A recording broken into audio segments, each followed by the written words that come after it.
across the UK, on DAB+, on YouTube, on your mobile, and on your side. This is Talk.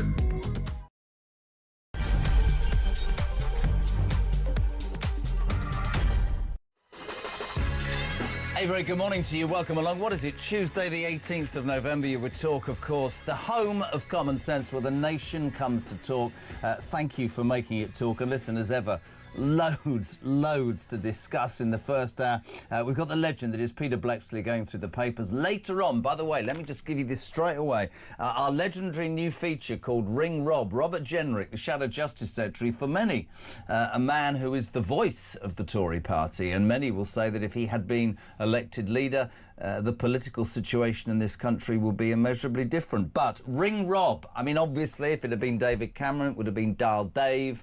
If it had been Theresa May, it would have been Try Theresa. But Robert Jenrick has led the creative genius that is Christian, our producer, to come up with, quite simply, the best title ever, Ring Rob. What we wanted to say very quickly is get your calls, your texts or whatever in for that. It's after 9. But to today's news, please, we want to hear your opinions, your thoughts and your views on the news that is out there. 87222, start your message with the word talk. Your text, always welcome. And your calls on 0344 499 1000. I know you're busy rushing around, getting ready for work, already at work maybe, returning from the night shift. Just send us a voice note. Christian loves them. 0344 499 1000. The big news yesterday, well, the news that dominated was Shabana Mahmood, the Home Secretary, announcing that migrant families, their claims, if they've been rejected, so if they go, I'm sorry, you can't stay, your asylum claim has indeed been rejected, and I'll tell you what we'll do. We want you to leave, so we're going to give you at least £3,000, right? So well and good, isn't it, to stand up and say, Britain is broken, immigration, the crisis, the flooding of this country with unvetted people is no good for us, financially, for our public services. That language was great from Shabana Mahmood. But when you dissect this, front of the Times today, front of the Sun, the Home Secretary is basically saying, migrant families, if you can't stay here, right? I mean, personally, I just deport the buggers. I'm not being rude. Just you can't stay. You need to go. No, we're going to offer them £3,000. This is your money, right? If you're getting up today, as I said, wherever you are this morning listening to Talk, that's your money. We're going to be taxed even more to give £3,000 minimum to people who have failed to get asylum in this seeker and thus are illegal migrants who need to be deported. So we're going to offer your money to people to leave who legally shouldn't be here. Would love your thoughts on that. 0344 499 1000.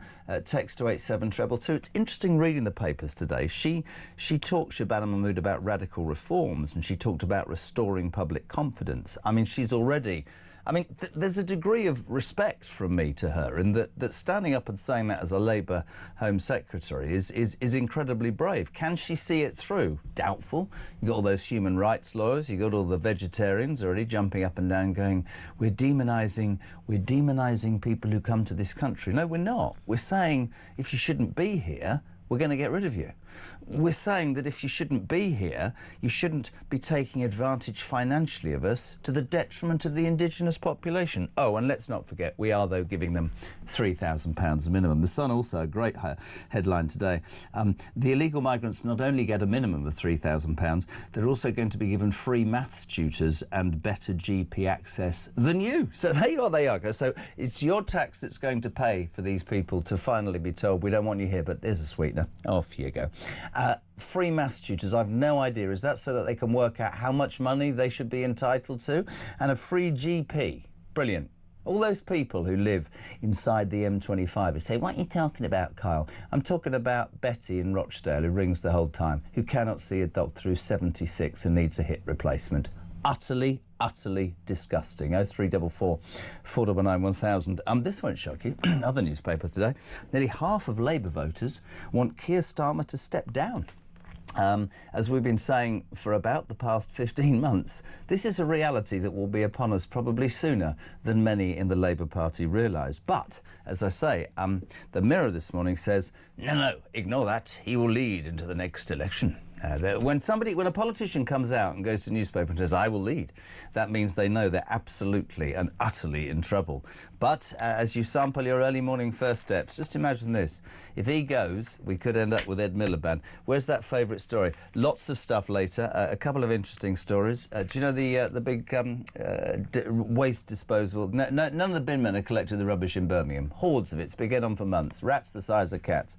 So they brought in some agency people to do the work. The agency people have gone on strike now. So that's the bin men and the agency people replacing them. But my favourite story of the day is in, of course, the Telegraph. It's page 9. Ladies and gentlemen, Christmas is upon us and Tesco's are doing what only Tesco's and other big supermarkets might do. You can't call a Christmas tree. You can't call a festive... Well, basically, we haven't got Christmas slices, they're festive slices, and Christmas trees are called evergreen trees, so it's gone absolutely nuts already. 0344 499 1000, we say a very, very good morning to the man in green. PB, bonjour. Good morning. How are you? I only ever want to hear the word evergreen, OK? Not on a Christmas tree, but when it is being sung by Barbara Streisand. Remember that song? Ageless and evergreen. That's the only time I want to hear that. If you're tuning in, it's our weekly catch-up with Peter Blexley live from his care home. Could I just point out, how old are you? 65. See, I'm 60, but I was thinking Will Young on X Factor. He sung Evergreen, didn't he? Did he? Brilliant. I'll get my old age pension next month. Do you know that? Now, we must talk about this very quickly. Is it 66? Yeah. How much do you get? About 12 grand a year, just short of that. It's 900 and something a month, isn't it? Yeah. Is it tax-free? Well, the tax threshold is £12,570, isn't it? So it would be, if that was my only source of income, I wouldn't pay any income tax on it. But of course, I'm fortunate enough to work and have other sources of income, so I will very much be taxed on it. You do realise, though, that you can't work here anymore if you're getting a pension? Can I not? No, you have to do it for free. Do I? But we could perhaps... Oh, I'll have a line on a Tuesday then. We could perhaps provide transport and maybe a free meal on wheels. Good morning already, Peter Stone. Morning, gang. These plans by the Home Secretary is just a load of old baloney. There's a lot of opposition from the do-gooders and backbenchers, so it's doomed to fail. Even Mahmood, even if she's serious or not. Pete in Croydon, good morning to Paul in Cornwall. £3 grand to get them to leave? Not great, but they would be getting a couple of K a month in benefits and housing. So is it cheaper in the long run? Good point. Not ideal, but better than them staying. But I don't think anything will happen because this is Labour. Let's get straight to the main news story of the day. Front page of the Times. Asylum families will be offered £3 grand minimum cash to leave under these new plans by Shabana Mahmood. Strong language, but your thoughts on this, Pete? Yeah, absolutely. And like yourself, I give Shabana Mahmood some credit for trying to do something about it. In fact, I was thinking of getting a bit mischievous on social media and congratulating the Labour and the Tory party on their new coalition government, because, of course, Kemi Badenoch is in the papers today saying she will support these measures, and we need to tackle this. Of course, I'm stating the blatantly obvious, but... Look at The Guardian, if you must. I did, so you don't have to. No, I'm going to. Page one. Sorry, hold on a second. Page one, banner headline, and we could have guessed this. Starmer faces Labour revolt over hardline asylum plans. Yeah. So straight away, the loony left of his party are going to try and block the legislation changes that are required. Of course they will. They're all unhinged. The people that hold up refugees welcome kind of signs, you know what I mean, and don't have an understanding of the danger we are importing into this nation week after week after week. We're up to 39,000 on boats, by the way, this year. So, of course, there's going to be a whole heap of aggravation for Mahmood and for Starmer from those lunatic left benches. Can I jump in, because this is brilliant at this time? There's a couple of clips that I want to play. I think Pete and I would be honest and say we wouldn't agree with almost anything the Labour Party comes up with, but there's this sort of grudging admiration that Mahmood is speaking this language. Is it a pitch for leadership? Does she feel it in her soul? But the opposition already... let's start with the U Party. Yes, the Fruit and Nut Party. What's she called? Zara Sultana. She's the one that's joined with Jeremy Corbyn, but they can't quite work out the name, and she's allegedly got 800 grand that he wants back. Anyway, she thought it would be a very good idea to describe Shabana Mahmood as a fascist. Have a watch. Sivanandan warned, and I quote, what Enoch Powell says today, the Conservatives say tomorrow, and Labour legislates the day after. Seizing valuables belonging to asylum seekers, making refugees wait 20 years before they can apply to settle permanently, and deporting entire families, including children, who have built new lives here because their country of origin is deemed safe. These measures are straight out of the fascist playbook. The Home Secretary has described herself as a child of immigrants, so I ask her, is she proud to introduce measures that punish and persecute desperate and vulnerable people seeking sanctuary? And how does it feel to kick away the ladder and be praised by fascist Tommy Robinson? And I must add, he has a... Order, Home Secretary. Home Secretary. Order, order, Home Secretary. I'm just going to clarify a point of fact. She said I described myself as a child of immigrants. It's not a description, it's just a statement of fact. And everything else she said is beneath contempt. I mean, that's what you're dealing with. This is Mahmood, also on the front foot, because I spent all week having a go at the Green Party. I'll tell you why later. She says they're hypocrites. Go on, Mahmood, give it some. Does the Secretary of State understand that attempting to out-reform reform is actually just boosting this baseless far-right narrative and will only deepen divisions when we urgently need leadership and hope instead? Let me tell her, I couldn't care less what any other political party has to say about these matters. I don't care what other politicians are saying on the television. I don't care what other activists are saying either. I care about the fact that I have an important job to do, and I can see that there is a problem here that needs to be fixed. If it was possible to pretend there wasn't a problem because there wasn't one, I wouldn't be saying there is one. There is a genuine problem in this asylum system, and we need someone to sort it out, not to pretend it doesn't exist, which I'm afraid is one of the things that fuels the division in the first place. My own constituents, since I have been Home Secretary, have been telling me directly of abuses in the visa system that they can see with the evidence of their own eyes long before any officials in Whitehall have ever clocked onto those things. It is a moral responsibility when you see something broken to fix it and to make sure that the fact that it's broken is not fueling division in our country. And let me also say to her, it is Green Party politicians who are absolute hypocrites because they talk great language in here and then oppose asylum accommodation in their own constituencies. I mean, to be fair, you look at that in a calm way and you go, that's probably the most vocal I've seen a Labour politician. In many a long year. Let's be honest about it. Many a long year. The commitment and the drive that she's clearly displaying. Doesn't care. I'll give all due credit, but can I just pick up on the unhinged Zara Sultana, right, who made a beautiful, deliberate mistake during her speech.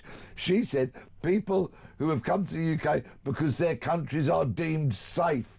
What a Freudian slip. Of course, she meant to say deemed unsafe, but she said deemed safe. I look at Corbyn looking at Zara Sultana, and even Corbyn thinks she's nuts, which perhaps tells you an awful lot. Back to Mahmood, though. She went even further, and I want to share this. I just want to say I'm going to warn you about this clip. Have we got this clip ready, Christian? No, it's not ready yet. But she was quite vocal, Pete, in terms of her own background, which we'll talk about in a minute. Let's bring you back to the £3,000. Yeah. If you're her, you're in a desperately difficult position, aren't you? Because here's the reality: you've got the left bleating, you've got the right bleating. Yep. She's trying her best, but £3,000 to go home is our money. We're going to be taxed on it. Doesn't sit, does it? And this, of course, will all be subject to her trying to renegotiate or reconsider or reinterpret Article 3 and Article 8 of the human rights legislation, which is going to be unbelievably difficult. Will they be able to get the law changes through Parliament? Big question mark about that. But reinterpreting Article 8 and renegotiating Article 3 is going to be very, very difficult. Basically, I think you've got to bin the ECHR. I think you've got to cancel it. And I know that comes with challenges because of the Good Friday Agreement and all of that. But if you've got smart politicians, who are committed to doing that, that will make things so much safer. Because for everything laudable that Shabana Mahmood said yesterday, none of it tackles the question of the boats. Of course, none. And you also talk about the ECHR, and we know categorically that our Prime Minister, who's a human rights lawyer, is never ever going to adhere to that. Nigel Farage and other parties have said we have to leave the ECHR. Critics will say that's not possible, there'll be legal challenges. I think it's the will of the politician. I'm with you. And whilst we can say, listen, I've not heard a Labour Home Secretary, in fact I haven't heard a Home Secretary be that strong. I mean, it was mind-blowing to hear a politician go, I don't care what you say, this is what I am going to do. That takes a lot. The cynics this morning, though, were saying, listen, it's all well and good, you might be pitching for the leadership, but we go back to it, families will be offered £3,000 to leave. And look at this, Pete, I could do with £3 today. I'm a pensioner, Jez. I haven't even had my heating allowance, but £3 isn't what they pay. It seems what they pay for people doing the right thing. It's for smugglers. Cliff in Berkshire. Morning, JK. If you commit theft or assault or any other crime, well, they give you £3 to go quietly to prison. John in Preston. Jez, would love to know the value of 3,000 quid in somewhere like Eritrea. I understand those people's frustrations, don't you? There's a really good line that one of those contributors mentioned, the word smugglers. Yeah. You imagine, you've got your 3K, you get booted out. What if you go back via France and try to come in on a boat again, and paying that £3 to another smuggler? Well, the one in, one out. I think that guy got 500 quid the other day, didn't he, that kept coming in, going out. You could argue £3,000. You could go back home, put 1,500 quid in the bank, pay the smuggler another 1,500, come and back have in another again. go. Yeah. I mean, do you not think that we should be a society that says, you can't stay here, do one, you're gone? We should be a country that says, you can't come here, let alone stay here. Yeah. None of what she said yesterday is really, in my opinion, going to tackle the boats again. And I make no apology for reminding this wonderful audience we're up to 39,000 on boats alone this year, let alone lorries and people who have come in with moody visas that overstay and the such like. The whole migration issue, from boats through to all the other routes through which people come, abuse visas, overstay, the lot, is a catastrophe because we are not managing migration into this country. And we know the benefit that has come to this country through legal, managed, committed migrants who have come in here to build their lives, build a business, employ people, pay their taxes. Everybody in the land knows someone that has done that, and they're probably a mucker, or they're someone who they go and buy their newspaper from, or their pint of milk, and all that kind of game. And they have benefited this nation. This complete shambolic open borders, unfettered migration, uncontrolled migration, which at the moment now is bringing rapists, murderers, more than likely terrorists into this country, thereby endangering us all, and all the cases are there for everybody to see, is an utter disgrace. Couldn't agree more. Listen, you're waking up to the news that Shabana Mahmood, the Home Secretary, some of the most, well, the strongest language we've heard, Pete and I don't know what you think, from a Home Secretary, let alone a Labour one, in the last number of years, saying this country is broken, I'm going to sort it, I'm not interested in other parties, I'm going to deport people, I'm going to just basically, I mean, there's a whole list of things, tougher asylum support, shorter refugee status, illegal working crackdown, I can continue. But of course, the commentators and the newspapers will pick out the bits, and the truth is that Shabana Mahmood is basically saying, if we reject your asylum claim, we'll give you a sweetener, £3 to go home. My question this morning is, that's your money. Are you happy to pay for failed asylum seekers to leave the country? 0344 499 1000. Morning, Andy. Morning, Jez. Morning, Pete. Andy from Birmingham. Freezing cold today, I know that. Anyway.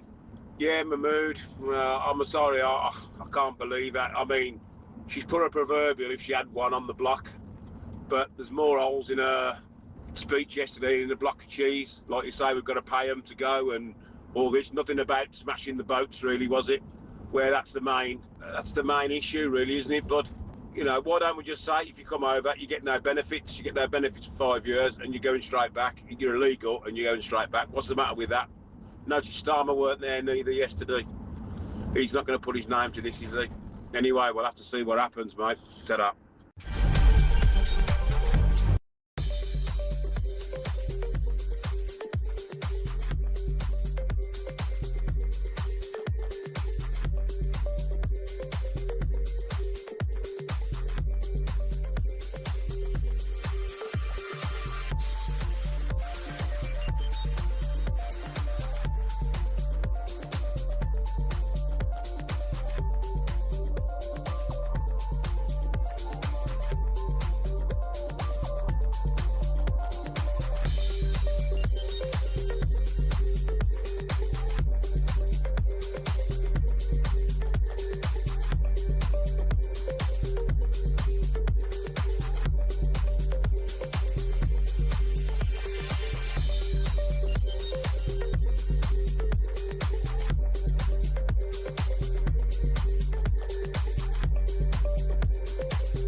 In terms of your question around taxes, there are no additional tax rises needed beyond the ones that I've set out. Don't need to increase taxes. I'm not coming back with more borrowing or more taxes. I will not increase your national insurance. I will not increase your VAT, and I will not increase your income tax. We don't need to come back for more. We've done that now. We've wiped the slate clean. The economic circumstances have declined, deteriorated since a year ago. We are having to look at taxes and spending.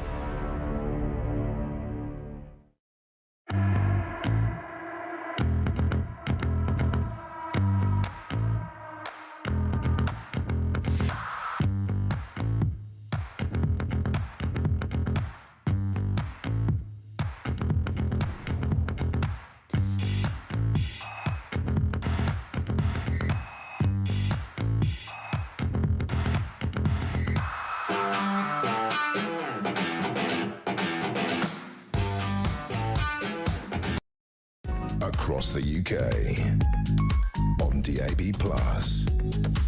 on YouTube, on your mobile, and on your side.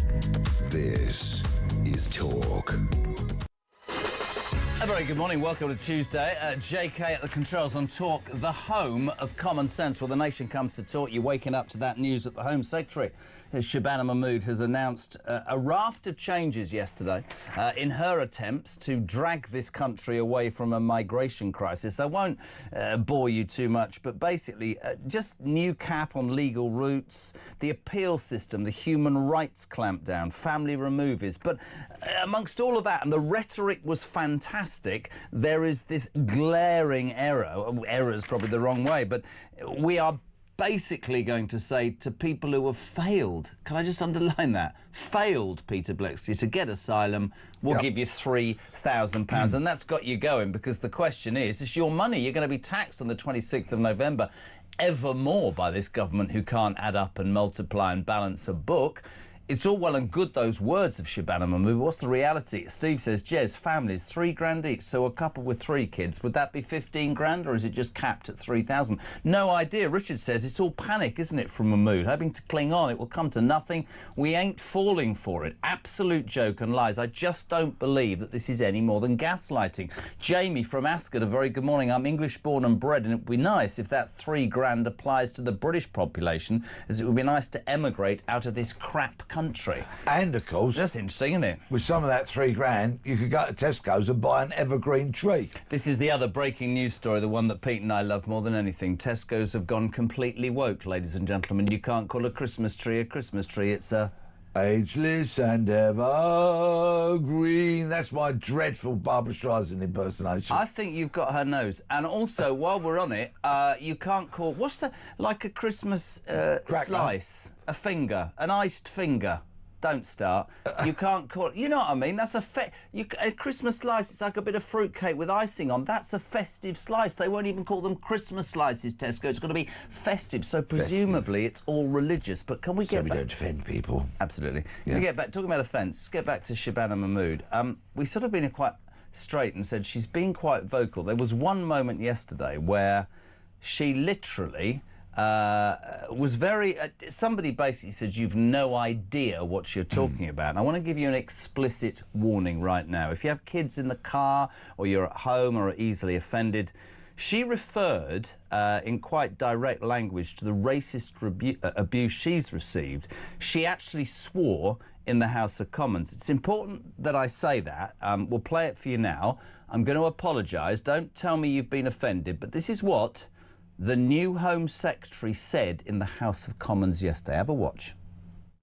Unfortunately, I am the one that is regularly called a fucking packy and told to go back home. It is I who knows through my personal experience and that of my constituents just how divisive the issue of asylum has become in our country. And I do say to him, I wish it were possible to say that there isn't a problem here, that there's nothing to see and that it is all, in fact, just extremist right-wing talking points. But this system is broken and it is incumbent on all members of Parliament to acknowledge how badly broken the system is and to make it a moral mission to fix this system so that it stops creating the division that we all see. And I do say to him, I do not think it is acceptable or appropriate for people in this place to not acknowledge the real experience of those who sit outside of this House. We are supposed to be in here to reflect that experience in this House.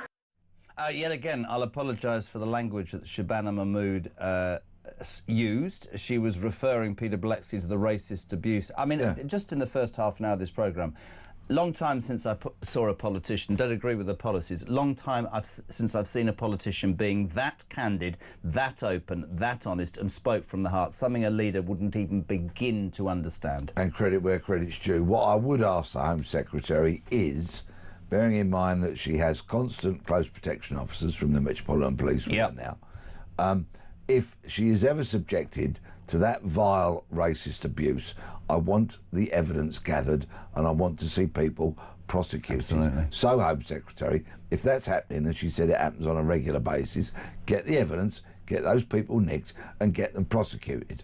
I couldn't agree more. Something that did come up in all of this was Starmer. Nowhere to be blimmin' well seen. Today, reporting, I mean, this is absolutely everywhere, front page of the Times, they're on it this morning. Nearly half of all Labour voters want Keir Starmer out by the next election. Half of Labour voters. And the fact that he wasn't in the Commons yesterday was brilliantly highlighted by Andy on his voice note earlier on, right? Absolutely nailed it. I was thinking exactly the same when I was watching Mahmood yesterday. Where is Starmer? Nowhere to be seen. But just to pick up again, if I may, on what Andy said, I think if we leave the ECHR, what we then as a nation can say to anybody, however they come to this country, illegally, in a boat, in a lorry, on a plane, overstaying a visa, whatever it may be, anybody who breaks our migration rules, laws, we can then say to them, we should be able to, if we leave the ECHR, you will be detained in very Spartan accommodation. Please. And you will be deported.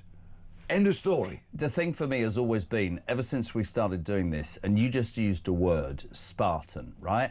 I believe, and I'd love to know your take on this, Peeps, this morning, that the pull of the United Kingdom is so great. I hear in the news at 6 o'clock, we're demonising people.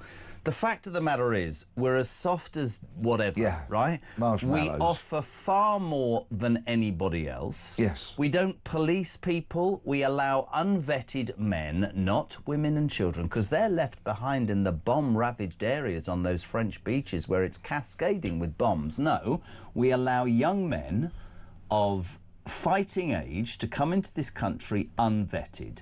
We allow human rights people to say they have rights to the detriment of the British public. It's almost right. I'm going to say something now which will probably go down like a lead balloon. I've said all morning, Shabana Mahmood, I think, deserves credit. But if you are saying we're going to give you at least £3,000 to return home, you could actually look at that and go, it's worth having a go, that, isn't it? Because if I get there and get deported, I'll get $3,000. How is that a deterrent? Why are we not able, as a society, to say, we're skint, right?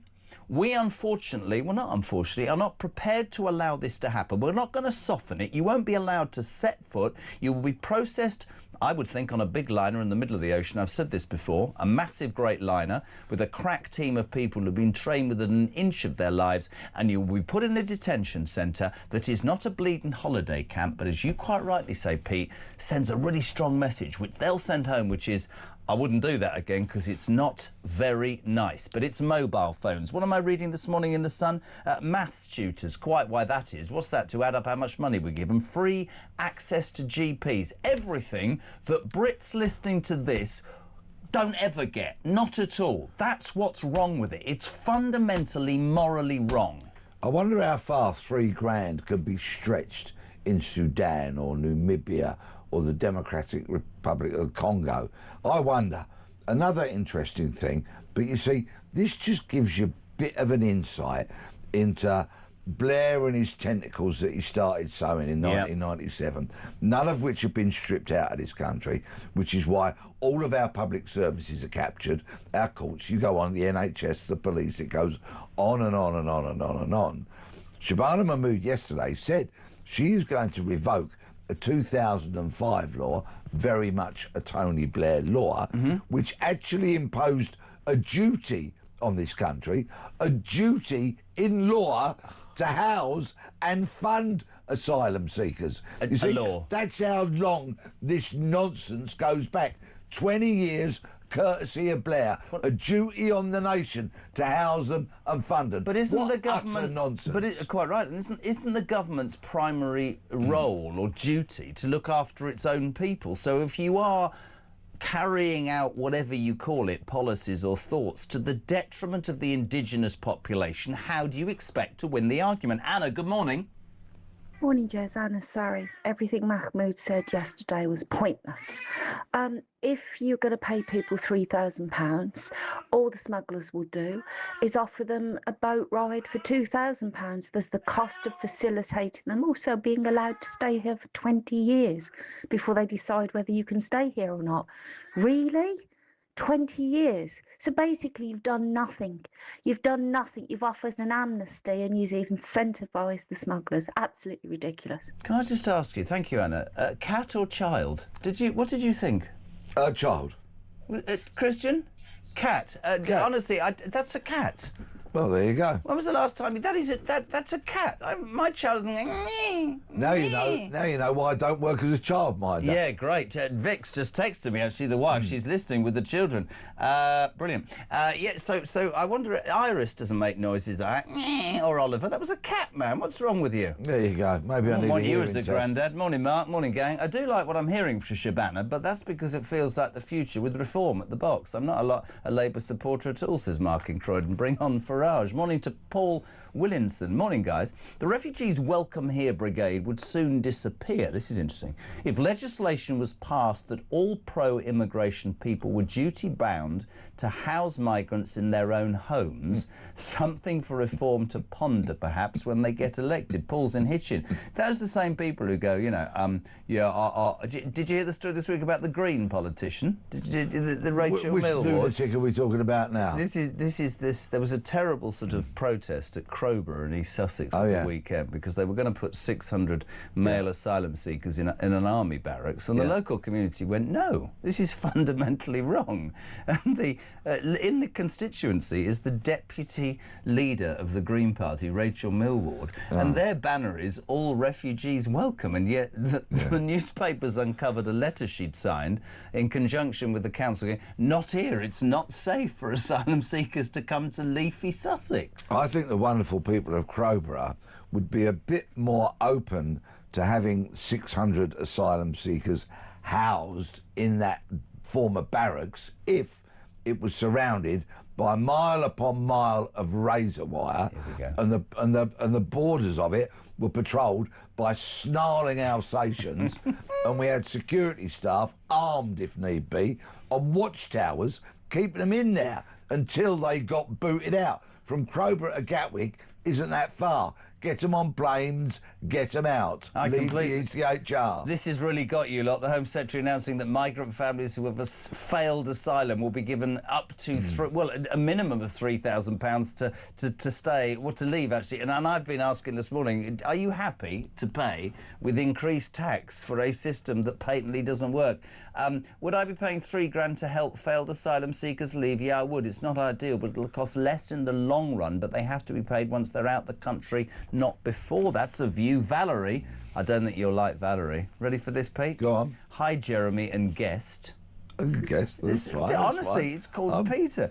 The only thing that is going to work is for this absolutely shocking government to go no asylum for those who arrive illegally and no legal ones for at least 20 years. We need to get our country back. Good morning to Sharon Miller. No other country gives asylum seekers what we give them. No wonder they all want to come to the United Kingdom. Absolutely. And she says something that I read yesterday. If other countries in Europe can ignore the bloody ECHR, why can't we? Soft touch Britain, exactly. We've got to come out of it. The Article 3 of the Human Rights Law is torture or degrading treatment, okay? And they're going to kind of reinterpret the whole degrading treatment because people just swing the lead. And you've got to remember, we've got an army of lunatic left immigration lawyers in this country who are going to fight all of this tooth and nail. Could I just point out, you know those left-wing human rights lawyers that will be fighting for migrants? Who do you think's paying for them? Who do you think some of them were? The Prime Minister and the Attorney General. That's what Mahmood will find herself up against. That's what whatever government gets elected in the next general election, who has sterner, more practical and better policies than announced yesterday, that's what they're going to be up against. Once again, the tentacles that started to be sown in 1997 have got even more entrenched, run even deeper, and include, of course, not only our public services, but all those lunatic immigration lawyers. Honestly, he's on one, you're on one. Margaret in Birmingham, JK and Peter, what other bleeding country rolls out the red carpet like GB? We give them money when they get here and freebies by the bucket load. And what gives them the right to give £3,000 of our money to these migrants? Good morning to Keith. He's in Oswestry, beautiful place. Did the migrants also get a first-class ticket to return when they came from, just to do it all over again? Probably. Tina says a bleeding circus is being played out in Parliament. No matter what Shabana Mahmood says, she knows the ECHR will prevent any of this being carried out. And £3,000 for failed asylum seekers. They'll take the money and then come back on another boat. Scottish, no idea, says, morning gang, is that £3,000 each? So do a family of four take home £12,000? Imagine. £3,000's the minimum, so possibly. That is possible. Finally, at this moment, Alan in St Albans. Morning, Al, how are you? He says, morning, Jez and Pete. How many people have arrived by boat then? Let's read this out. Channel migrants since Sir Keir Starmer became Prime Minister, 62,229. There's the migrant tracker. Migrants for this year only, 2025, as we approach, the end of November, nearly 39,000, 38,987. He says if the average was 40 illegals per boat, that's 1.5 million people. He says it's untestable, it's absolutely outrageous. So many people angry. You wake it up to the news that Shabana Mahmood forcibly saying, I'm the first Labour Home Secretary that wants to deal with a situation, migration, that's destroying our country. But when you pick the bones of it, you discover that she's going to say to families who have been told you've got to do one, we're going to give you £3,000 to sweeten it up a bit. Morning, Karen. Good morning, Jeremy. Good morning, Peter. That £3,000 they're paying these people to go back home is my gas bill at the moment. I have to have my heating on because of my illnesses. But they're not going to pay that for me, but they'll pay it for them to get them out of my country. I'm Karen from Swaddling Coat, and I'm disgusted. I've worked since I was 16 years old, and they won't help me, but they'll help them. What do I have to do? Go in a dinghy, come across the sea and see if they'll help me that way. Thanks, Pete. Thanks, Jeremy. Thanks, Pete. Bye.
across the UK.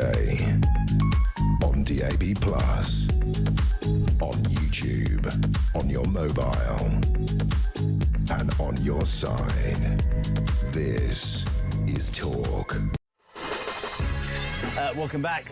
Talk is on, the home of common sense. We're talking common sense this morning on the day after the Home Secretary Shabana Mahmood announced, and I quote, that radical reforms were needed to restore public confidence in Britain's broken asylum system. What she failed to tell you was that migrant families who have been told, I'm sorry, your case doesn't add up, you have to leave the United Kingdom, are going to be sweetened by being given a minimum of £3,000. This morning, I'm simply asking, are you happy for failed asylum seekers to take your money with them? Because our taxes are going to be raised next week without any shadow of a doubt, right? 26th of November, a Chancellor who can't add up is undoubtedly going to tax almost everything that bleeding well moves in this country, and part of that money will be given to failed asylum seekers. Peter Blexley, this has gone nuts. Louis is in York, so if we're paying them £3,000 to leave, we all know they keep coming back. So if they get sent back 5 times in total, they'll make £15,000. Will the fifth payment be subject to tax, as they'll be over the £12,500 tax-free threshold? That's really good. Good morning, both. Rachel, I am stunned that Peter Blexley would even pick up The Guardian, let alone read it. I wouldn't even line my cat's litter tray with it, because my cat would probably poop on my head in protest. Rachel, not from accounts. Lovely. Jez, the refugees, I think we've done that one, the refugees ban, I think we've done, and fantastic, look at this, Dean from East London, just words from Mahmood, after all the southern border is still wide open, 'tis it not? It's true, isn't it? Indeed. Rachel, I must say, look, I read The Guardian occasionally, and I listen to lunatic left-wing radio presenters occasionally, because I need to know what the enemy are thinking. It's how we won World War II, by knowing what the enemy are thinking. So occasionally I dip in, dip out, always regret it, but it's just interesting to listen to their lunacy. I can't get you off this, people. Morning, Patrick. Hey, Jezza and Pete. Patrick in East Yorkshire. That was quite a good speech by the Home Secretary, to be quite honest. Quite fiery, wants to put a point across, what she tends to do. If you was in that sort of position in the Houses of Parliament, you would like your leader or deputy leader to be with her, to support her, and be as fiery and as compassionate, real passion behind it. But them two, they weren't even there. And that's the problem, is that there's no unity to get these policies through.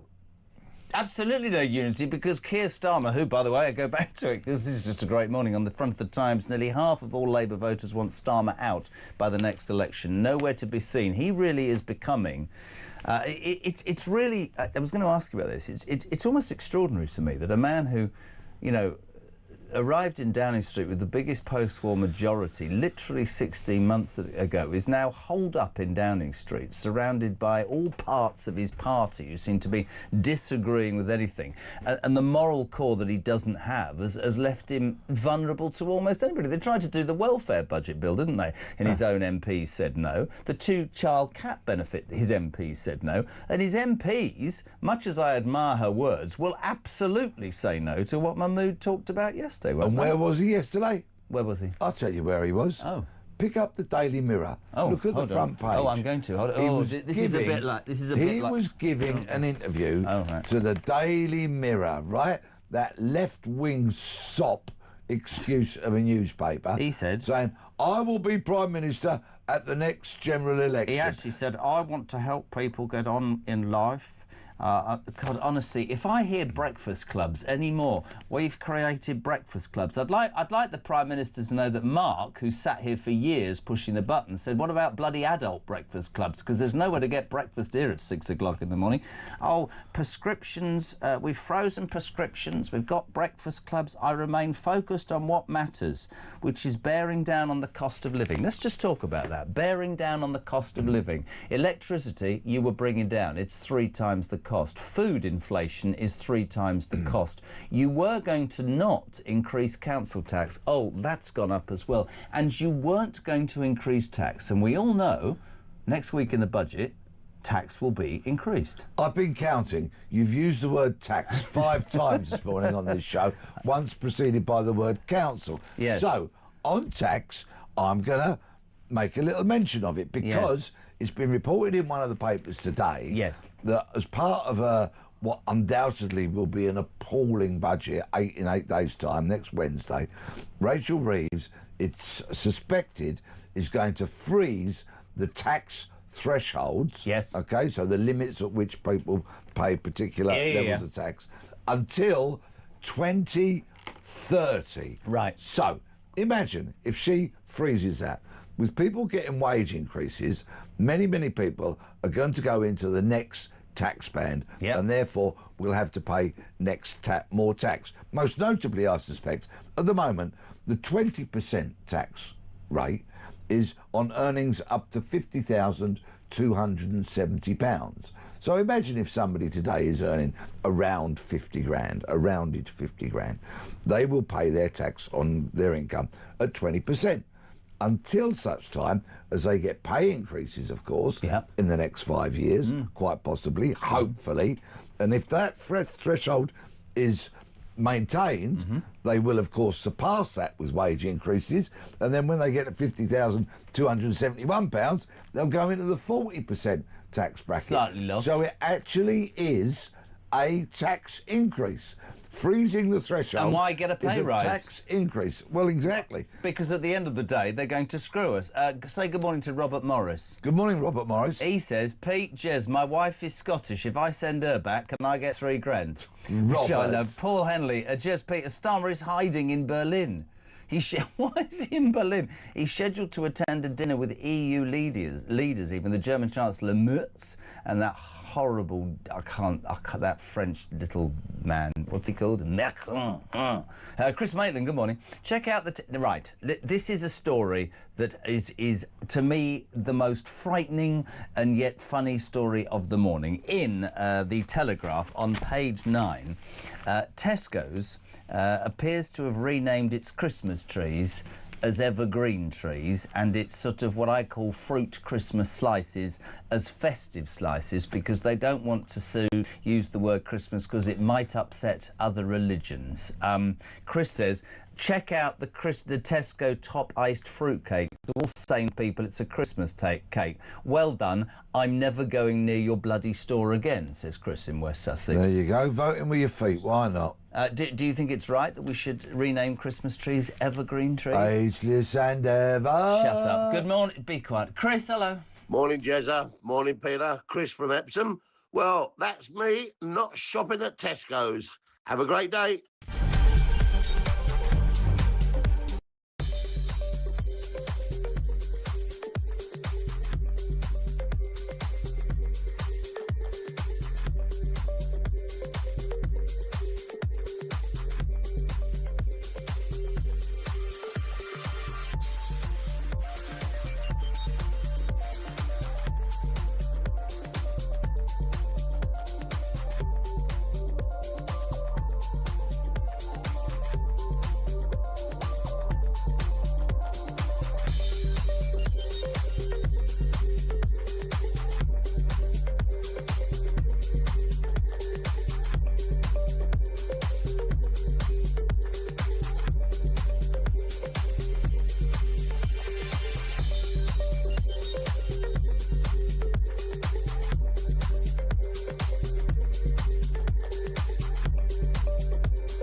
Big news coming this December. Our talkTV app is moving to the Talk app. You can watch, catch up and listen to all your favourite shows and podcasts anytime, anywhere, all on the Talk app. From Monday, 1st of December, the talkTV app will no longer exist, so don't miss out. So head over to your App Store or Google Play and search Talk now.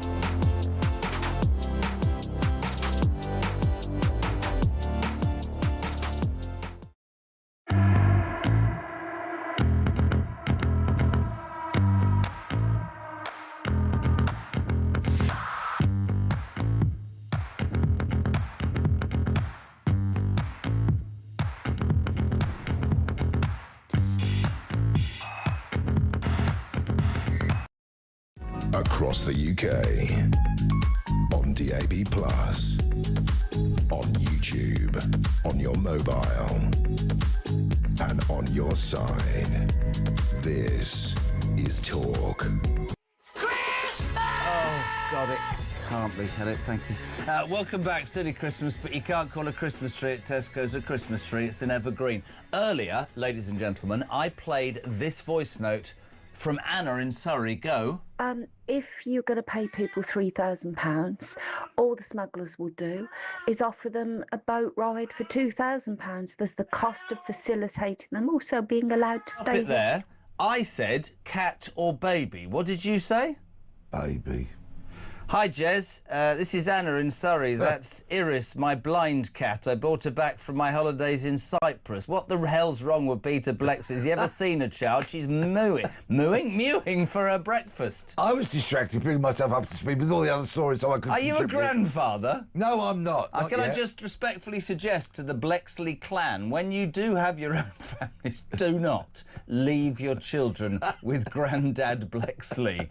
That's not... It's a cat. Man, what's wrong with you? Sir is human. Morning, guys. Great to see Pete back on. We're missing the main thing. No, they shouldn't get £3,000. There was no mention of stopping them bloody well coming in the first place. It's all what to do with how they get here. The speech and stance all sounds good from Mahmood, but it's not what she is pretending to be. It'll be watered down. It'll be looked over and ruined by the backbench lefties. There is only one thing, says Alex in Belfast, this government and this country needs to do, which is to smash the gangs. Good morning to Sean, who says, JK, what a load of rubbish again from Shabana Mahmood and Liber. Do you see what he did there? Yeah. Nothing will happen, just more empty words. They haven't got a clue. Just let's give them the money to go. Ridiculous. And finally, Mags, I'm fed up listening to diversity is our strength. It isn't. It's going to be our downfall, or the empathy card from the lefty liberals. But we're a caring, inviting country. Basically, we have been and we should be for genuine refugees, but not for people who are taking advantage of the United Kingdom. Loads of you responding. Keep them coming. 87222. Start your message with the word talk and your calls, voice notes, 0344 499 1000. Are you happy for us to give failed asylum families up to £3,000, well, more than £3,000, out of your increased tax? Pete, quickly, 3 great stories. Times, today, page 1. Households are to be offered £2,500 for heat pumps. Yeah, right. Now, I know a fella who went to prison as a young man. Did you put him there? Realised the error of his ways. And whilst in prison, fortunately, he was one of the ones who could retrain. And he trained as a plumber, so he's gas and heating and all of that. And he set up his own company when he came out. Good for him. He's a wonderful fella, he really is. Turned his life around. He's a brilliant, very, very hard-working man who employs people and all of that. I was having a chat with him about heat pumps the other day, and he said, look, they work well on a new build, so that all of the infrastructure of that house is geared up to have a heat pump. He said, new builds, absolutely really good idea. He said, if you're doing a complete refurb, so say perhaps you're doing an extension, and then you're going to refurb all your plumbing at the same time as well, he said, yes, it can work then. He said, if, however, you're just going to do a swap boiler for heat pump, he said, they're not that good. And he said, the way for you to do it is you would have to strip out all your plumbing and really change radiators. I won't have one because I hate Ed Miliband, and I'm against anything that's... I mean, they're £30,000, aren't they? Ridiculous. Do you have a bacon sandwich? No, I can't eat bacon because of my Crohn's disease. Oh, OK. Right. Gives me the two, but anyway. Also, apart from that, that's true. This is my other favourite story of the morning. You'll know that in Birmingham, this bin strike has been going on for months. There are rats the size of cats. So the local council decided to bring in agency workers to deal with the rubbish.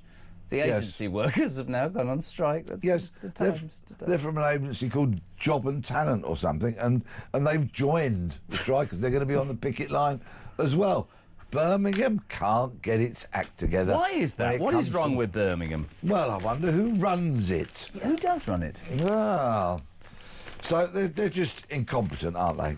Completely and utterly incompetent. I agree with that. And favourite story of the day. It says page 8. No, it's not. It's page 9. This is absolutely unbelievable. In the Telegraph. In the Telegraph. Local councils are telling residents, grit your own bleeding roads. We haven't got any money. Yeah. And if you volunteer, OK, you can be called a snow angel or a winter buddy, right? Sorry? Yes, you can be. If you volunteer to grit your own roads, you will be known as a snow angel or a winter buddy. Right? I'm meeting my mate for a drink later on. I can guarantee that if I walk into the pub and say, "Do you know what, fellas? I'm a snow angel," they'll go, "Oh no, Blex is on the powder." Well, probably the snow powder, I should imagine. Honestly, we've got to do our own gritting now. And why? be a snow angel. Yeah, go. Pop up the council offices. They're going to give you a high vis. Any particular council? They give you a high vis. Can we well, Bromley. That's where you live, isn't it? No, I'm in Bexley. Oh. Bromley have got snow friends, right? Lambeth in South East London have got snow wardens. Yeah. Waltham Forest, if you want to be a snow angel in Waltham Forest, you get a 20-kilo bag of grit, a high-vis vest, protective gloves, and a snow scoop. How could you possibly resist? Residents of Waltham Forest flock to the council offices and pick up your 20 kg bag of grit. Good luck if you do that. You'll be my snow angel, my snow buddy, or my snow friend forever. If you do go to Tesco's today, ask them why they can't call a bloody Christmas tree a Christmas tree. Peter Blexley, you're a legend. Thank you so much indeed. Back very soon.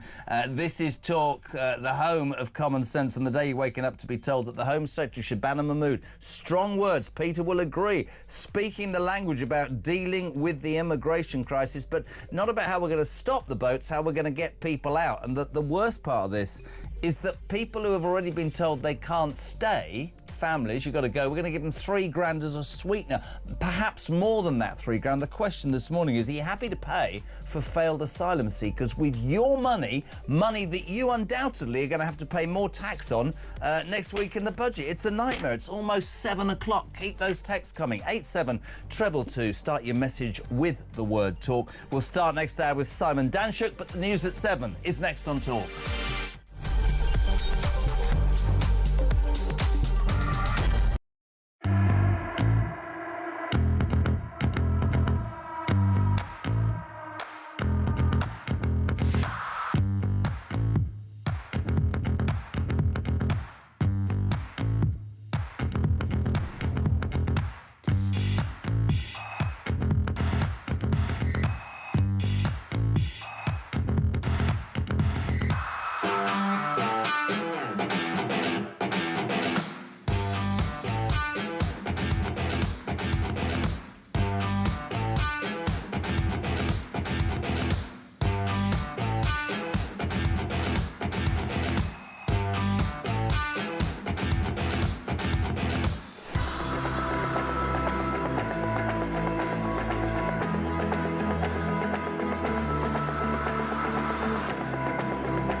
Across the UK.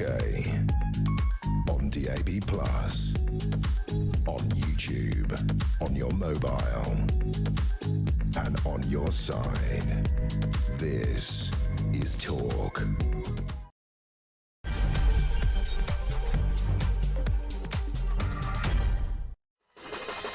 A very good morning to you. Welcome to Tuesday. What is it? The 18th of November 2025. You're waking up to, well, the usual stuff you're waking up to. But the big news story yesterday, the Home Secretary Shabana Mahmood, a Labour Home Secretary, using, an opportunity in the Commons to attack almost every part of the problems to do with immigration. And I have to say, let's be perfectly honest, the language was extraordinary. The woman said it's a problem that's blighting Britain. We've got to do something about it. She took on all comers. Listen to her deal with the Green Party, who jumped up and down and said, we're demonising refugees. This was Shabana Mahmood yesterday in the House of Commons. Does the Secretary of State understand that attempting to out-reform reform is actually just boosting this baseless far-right narrative and will only deepen divisions when we urgently need leadership and hope? Let me tell her, I couldn't care less what any other political party has to say about these matters. I don't care what other politicians are saying on the television. I don't care what other activists are saying either. I care about the fact that I have an important job to do, and I can see that there is a problem here that needs to be fixed. If it was possible to pretend there wasn't a problem because there wasn't one, I wouldn't be saying there is one. There is a genuine problem in this asylum system, and we need someone to sort it out, not to pretend it doesn't exist, which I'm afraid is one of the things that fuels the division in the first place. My own constituents, since I have been Home Secretary, have been telling me directly of abuses in the visa system that they can see with the evidence of their own eyes long before any officials in Whitehall have ever clocked onto those things. It is a moral responsibility when you see something broken to fix it and to make sure that the fact that it's broken is not fueling division in our country. And let me also say to her, it is Green Party politicians who are absolute hypocrites because they talk great language in here and then oppose asylum accommodation in their own constituencies. She went absolutely nuts, the Liberal Democrat MP, but the point of it is great rhetoric. Let's give credit where credit is due. However, but, underlined, however you say it, we're also, when you strip this down, finding out that part of Mahmood's plans are, if you are an asylum person with a family, and you've been told, no, I'm sorry, you failed, you need to leave the United Kingdom, Mahmood wants to give them a minimum, yes, them, don't be offended, a minimum of £3,000. It could be more than that. So my question this morning is quite simple. Great rhetoric, but underlined. Are you, my friends, happy to pay with your increased tax next week, because this is your money, by the way, are you happy to pay for failed asylum seekers to leave this country? Good morning, Sarah. Good morning, Jez. It's Sarah from Croydon. Interesting rhetoric from Shabana Mahmood yesterday. Some of it quite positive. Yeah, fingers crossed, but don't believe a word of it. But it's interesting that she made reference to far-right thugs. The clip that you've just shown about the abuse that she's been given, which is absolutely unacceptable. I understand that. Was there any mention of the people who have been stabbed? A mention of what we are importing into this country? Was there any mention of those victims? That is what's causing the division, Home Secretary. That. Couldn't agree any more with you, Sarah. I really do. So many people responding. 87222, start your message with the word talk. Hello to Les from Swindon. With this new idea from Labour, reference removals from our country, will the one in, one out thing still be applied? Well, you make a great point, Les, because many people are saying, so you get deported with $3,000, you go back to wherever you've come from, you know, your tent in France that's been bombed, not. You put 1.5 grand, $2,000 in the bank and then use another to pay a people smuggler to come back and do it all again. I've absolutely no idea. Hello to Paul in Crewe. Morning, Jez. I don't know how this is so difficult to comprehend and legislate for by politicians. These illegal immigrants are being rewarded either way. They either stay at a cost to the taxpayer or they get a minimum $3,000 to leave, paid for by us. To me, says Pauline Crew. That is rewarding criminal behaviour. You're absolutely spot on, mate. That is the point, isn't it? People are saying, if you're going to deport somebody, bloody well deport them. Be honest and say, I'm sorry, you don't fill the criteria, you're not welcome in our country. Why do we have to spoon feed them? I say a very good morning to former Labour MP, Reform defector, Simon Danczuk. Si, good morning. Well, good to have you on again, my friend. Good to be with you. In essence, let's be straight, strong words from Shabana Mahmood yesterday. I haven't seen a Home Secretary of any side talk that directly as she did. But, in essence, we're saying, thanks for failing the system, but rather than just throw you out of our country, we're going to pave your streets with gold and give you a minimum of £3 to get out, whilst our own people are having their taxes increased. That's not a racist comment. That's a factual comment that hacks millions of people off, Simon. Yeah, absolutely. This was a great parliamentary performance, that clip that you showed there. And there were others during the course of her statement. But the reality is that's all it is. It's a performance. She's come out with over 30 pages of suggestions. That's all they are. They're just proposals at this time. So I don't think we should get too excited about them. Some of the media are portraying these proposals as being actual fact. Well, there's a long way to go on this, and there's a lot of legal changes that will have to be made. So it's not like Labour hit the ground running when they won the election in July 2024. They're now just coming forward with a series of proposals, many of which they won't get past their backbench Labour MPs. They're already speaking out against it. So I don't think we should get too excited about some of these proposals. Some of them, as you point out, are not what we would want anyway. Paying £3,000 to a family who shouldn't be here is just not acceptable for the British taxpayer. It's really interesting to me, sitting here and listening to all sides to this argument. At the news at 6 o'clock before we started, I heard some lefty saying, we're demonising poor, people who are escaping war-torn, ravaged countries. I fail to understand, maybe it's just my age, how these people... Just get your heads out, because the fact of the matter is, we are such a pull that people keep coming to the United Kingdom. Yes, I heard the argument, oh, it's because they all speak English. It cannot have escaped normal people's, brain cells that because we treat people who come here legally or illegally better than any other country in the history of the universe, they're going to keep coming. I'm sick and tired about talking about deterrence. Of course we want to stop the boats. It's really simple. Don't let anybody set foot in this country unless they can prove that they have a right to be here. And when you are in the process of saying no, deport them without a sweetener or put them somewhere that isn't very nice until they are deported, which sends a very strong message. I don't think that's far right. I don't think that's unfair. I think that's what the British people now demand because they're fed up.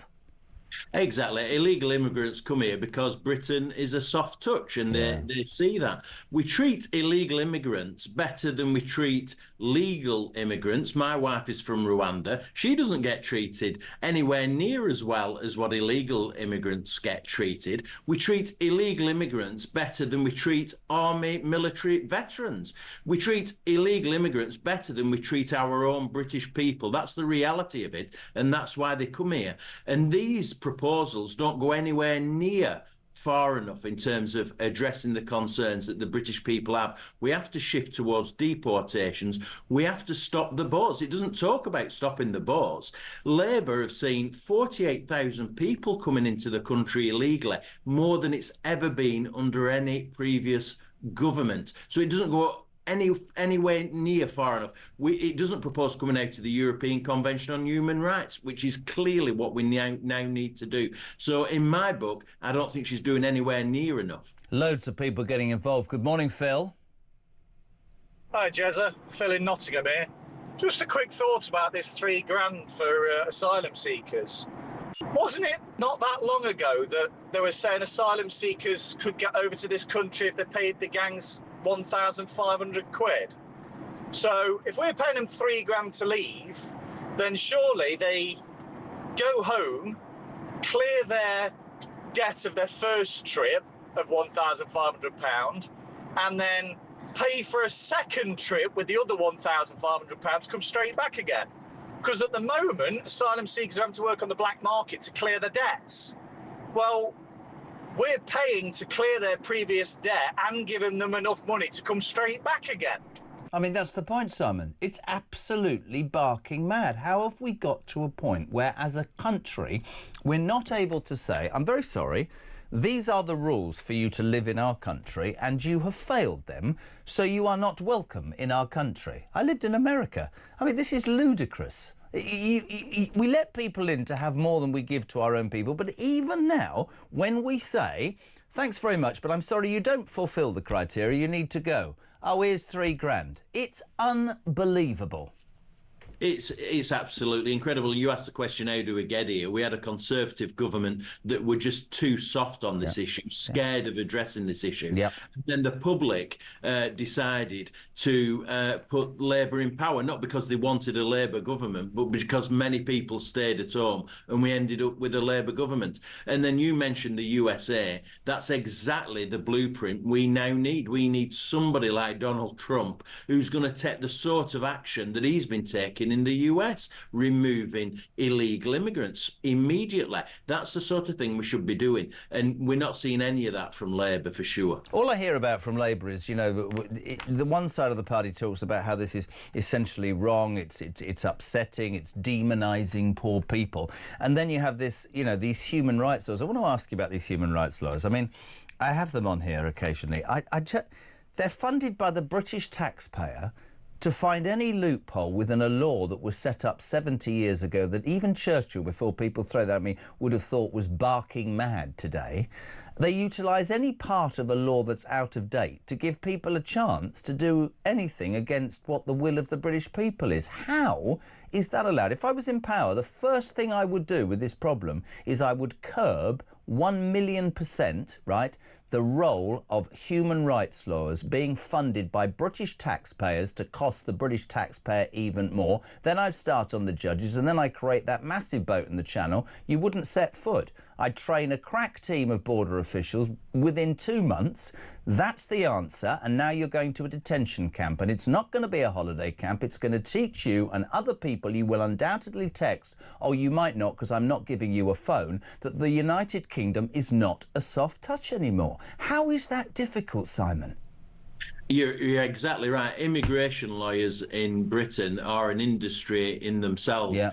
When I was the MP for Rochdale, you could see immigration lawyers making an absolute fortune out of the British taxpayer. And I've never believed that it's more than a coincidence that there are far too many lawyers in Parliament, and we have a lawyer that's actually the Prime Minister now. It's almost as though they are self-sustaining themselves in terms of making money out of this racket, because that's exactly what it is. I've never been a supporter of this, I have to say. Prime Minister you brought up, he's as usual not having a great day, week, month, year, life. Front of the Times, nearly half of all Labour voters want Starmer out by the next election, but he came out, well no he didn't, because he was nowhere to be seen in the Commons yesterday. He's on the front page of the Daily Mirror. I'll lead Labour at next election. This is what he said in the midst of everybody being concerned about migration. He said, I'm helping people get on with their lives. I've created breakfast clubs and a prescription freeze. Bloody breakfast clubs. I'm so bored. There's bigger problems, is there not, Si? Yeah, there absolutely is. So you've got Keir Starmer, front of the Daily Mirror, saying, I will take Labour into the next general election. He's got full confidence in himself. Well, it's one of the few Labour MPs that has. That's the reality of it. Most of them are talking about removing him doubly quick, and Labour voters think he should be removed. That's what the opinion poll in the Times shows today. He won't be fighting. I have more chance of leading Labour into the next general election than Keir Starmer. I was just thinking, you said something very funny, because it got to a point, didn't it, that once you're given a vote of confidence by Keir Starmer, think Angela Rayner, think Lord Mandelson on a Tuesday, you're gone by Friday. He's now giving himself a vote of confidence. Tuesday, perhaps he'll be gone by Friday. I've got absolutely no idea. It's a horrible situation. We seem to have a neutered, completely pointless Prime Minister who is sat in 10 Downing Street, presumably surrounded by so many different facets of a party. His own MPs are plotting, and he doesn't seem to answer the issues that are going on. And certainly, whatever anybody tells you, migration is up there. Just a few other stories today, Simon. I'm delighted that you've joined us as ever. Where do I start? Yes. There's a story in The Telegraph today, Simon Dunchik. I mean, I know you're an MP and you're a very intelligent man. Householders are being asked to grit their own roads and get shovelling during this week's cold snap. Various councils, I'm sort of naming them, I think Bromley in southeast London, Labour at Lambeth, Waltham Forest, are basically saying, we haven't got any money, so could you indeed come to us? We'll give you a 20-kilo bag of grit, your own high-vis jacket and a pair of gloves. You could become a snow friend or a snow warden or a snow angel. You need to grit your own roads because we have run out of money. Now, that's quite a funny story, but that is because we're spending our money on ridiculous things like giving £3 grand for a migrant to leave the United Kingdom. Now we have to grit our own roads. Yeah, I mean, this is the perversity of it, isn't it? Though I have to say, when I was a member of Parliament, you know, representing local people, a grit bin at the end of your street was much prized. You know, there was lots of competition to get a grit bin at the end of your street. And then you'd have people coming along and stealing the grit from your bin. I mean, it's an endless issue, no doubt about it. But the fact that local authorities are under such pressure, severe pressure financially, is because we're spending the money on all the wrong things. I mean, you know, the two issues are related. You spend billions on illegal immigrants, then it's less to be spent on the British public, and that's the reality of where we are. Finally, because amongst this sea of misery, it is occasionally good to have a laugh. Have you seen the story about Tesco's this morning, my friend? No, I don't think so. Well, Tesco's have decided in their infinite wisdom to go completely woke this morning, and they don't call Christmas trees, this too, in the Daily Telegraph, they've renamed Christmas trees as evergreen trees, and they've renamed what I would call a Christmas slice of a fruitcake with a bit of ice on top as festive slices, because what they want to try and do is not offend anybody from a religion that doesn't support Christmas. So I literally... We can't have a tree anymore now. It's going to be a festive tree or an evergreen tree. What the hell is that? Honest to God, I can't. It's no good. I just can't do it anymore. We need to tackle this stuff. You know, some schools now don't talk about Christmas holidays. They talk about winter holidays. Oh. We're having a break at the winter holidays, not the Christmas holidays. We need to reverse this stuff. And I think we will eventually. I'm quite positive about that. Come on, we have to keep going. Keep fighting against it. I'm doing my best. I need to come and lie down on the couch and be talked to for about half an hour, and I'll get back at it. Listen, always great to have you on, my friend. Utter sense as ever. Simon Danshire, ex-Labour MP, now with Reform on Talk Breakfast, 7:20 Tuesday morning. Hope your morning's going okay. Bit of frost last night, by the way. You might need to scrape the windscreen, OK? Maybe not as warm in the bathroom. Wasn't in mine this morning at 3:30 at the in-laws. Note to the mother-in-law. Towel rail needs to be on at 3 o'clock. I was freezing my little Bilbo Baggins feet off. In a minute, by the way, we're going to go back to a story that dominated the news yesterday. Do you remember seeing that appalling footage of the fly tipping, that huge area of rubbish next to the River Cherwell in Oxfordshire? It's on screen now. An absolute disgrace. We've got a Talk exclusive for you next. Over 100 large-scale fly-tipping incidents have been reported but not talked about enough in the last year. Well, we are going to talk about it here on Talk Breakfast. Sean, to the break. Good morning. Morning, Jeremy. Sean from Grimsby here. Another morning, another rant. This idea by Mahmood to give 3,000 quid to families who shouldn't be here, you know, I don't want to give these people anything, right? I really don't. It's absolute madness. If someone said to me, oh, Sean, come to France illegally, and then we'll get you 3 grand to go back, I'll be over there like a flash, mate. I'll be over there illegally so fast, they wouldn't know what hit them. Absolute nuts. These people are absolute mental. Great show, mate.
Big news coming this December. Our talkTV app is moving to the Talk app. You can watch, catch up and listen to all your favourite shows and podcasts anytime, anywhere, all on the Talk app. From Monday, 1st of December, the talkTV app will no longer exist, so don't miss out. So head over to your App Store or Google Play and search Talk now.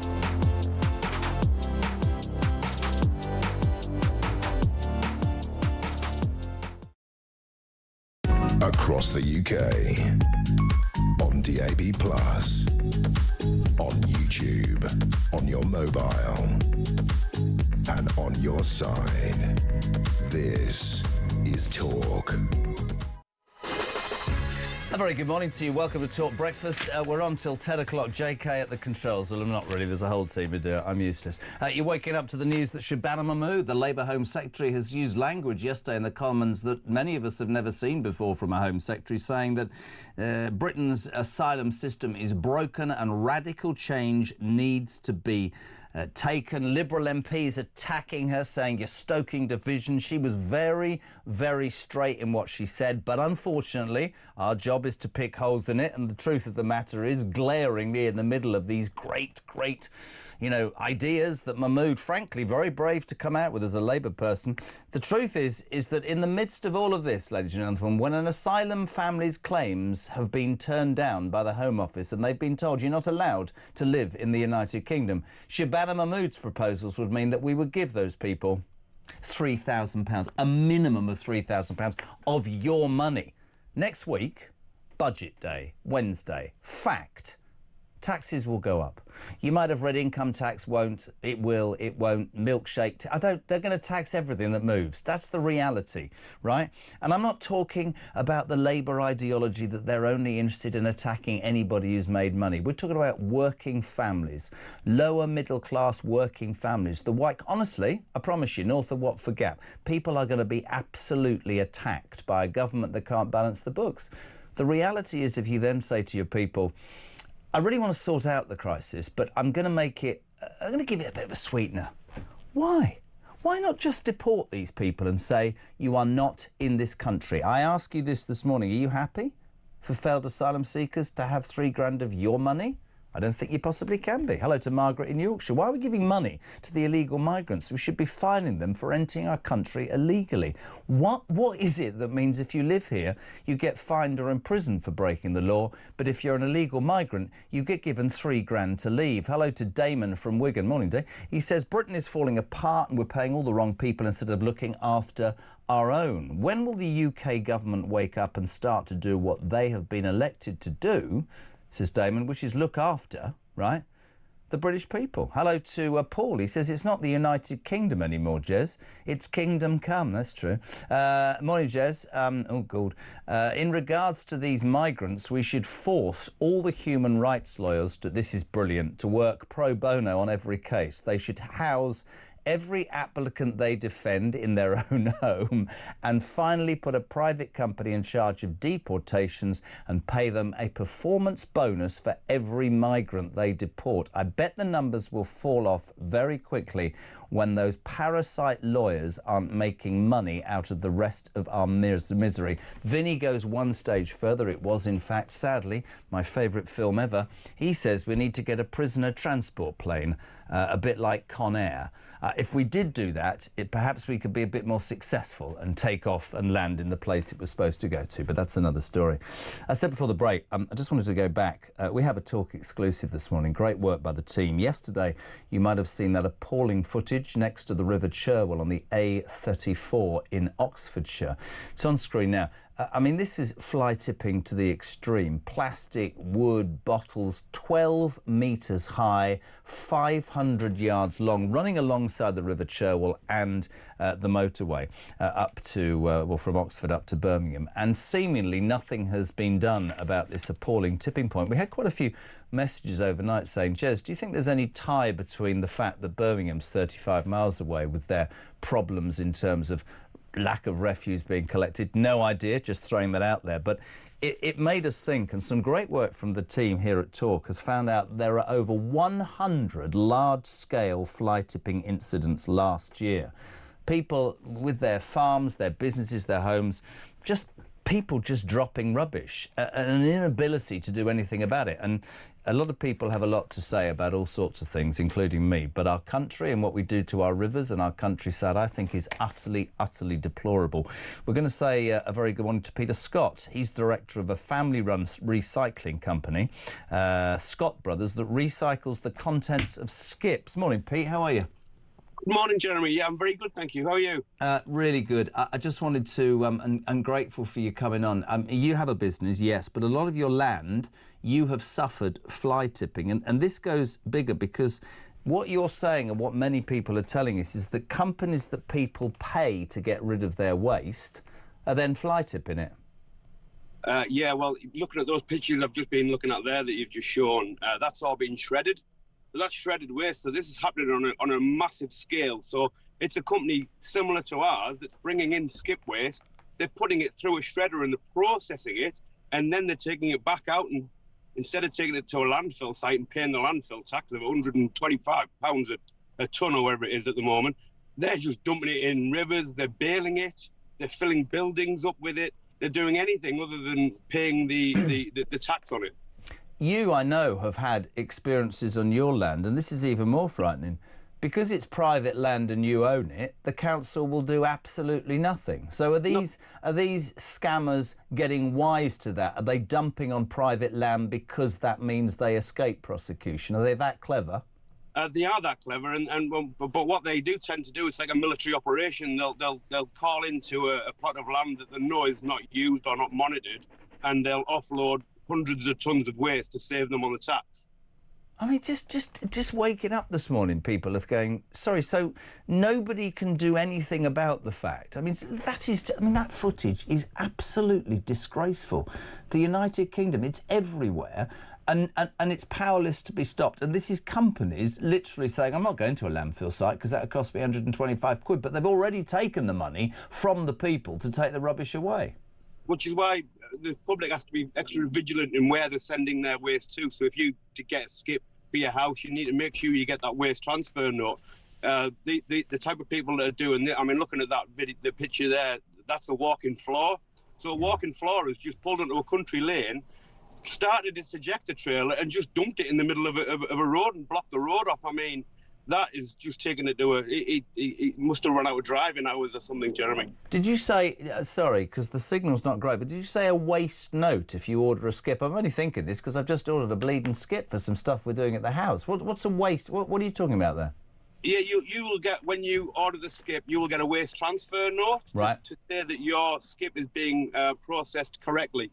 But I think on the scale that we're looking at the moment, you'll probably get that waste transfer note and it'll probably go to a proper waste transfer station, but that waste transfer station will be loading up a walking floor and just driving and tipping it wherever he wants. What's the answer to this, Pete? Your business, your private land has been subjected to fly tipping. This is disgusting. This all came about. Great work by Ricky and the team. Over 100 large-scale fly tipping incidents last year. Not something that's been highlighted. We think it absolutely should be. What's the answer?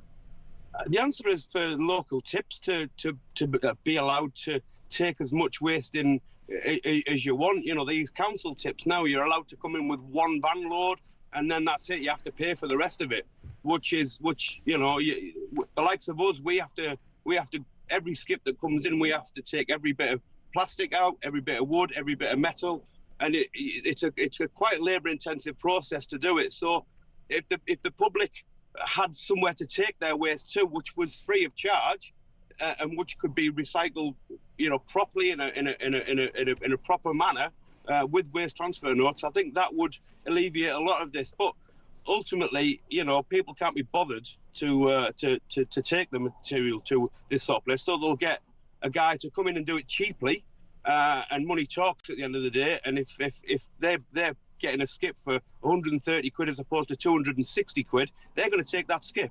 And there's not a lot anybody can do about it unless the Environment Agency start cracking down on these cowboy operators. Right, so Environment Agency, absolutely, and I've seen Steve Reed's doing the round this morning, the Labour Environment Secretary. He didn't want to come on here. That's interesting, isn't it? Can I ask you a question, which is, my producer's going to look at me like I've landed from Mars. Scott Brothers, fantastic family-run recycling business. I just want to ask you a question. You said people can't be bothered. When you consider what people's lives are at the moment and how much harder it seems to get through the average day with everything that's going on, do you think the way this country's gone, I've got 473 bins and I'm supposed to separate do you think people just go sod it and dump it because they are so tired of the new... I'm being serious when I say that. You've got to put this in here and this in there, and I'm not against your business or recycling. I salute you and I'm grateful, but I'm just saying, do you think it's become such a green issue that people just go, I haven't got time for this whack, or they bring in somebody that they don't check, then we have the problem? Well, it is a lot easier to just fill your car. My favourite one is when they'll fill a dumpy bag full of heavy waste and they'll tie a rope to it and then a rope to a lamppost and drive off and leave the bag of dumpy bag and waste with a nice tight rope attached to the lamppost. That's a good one.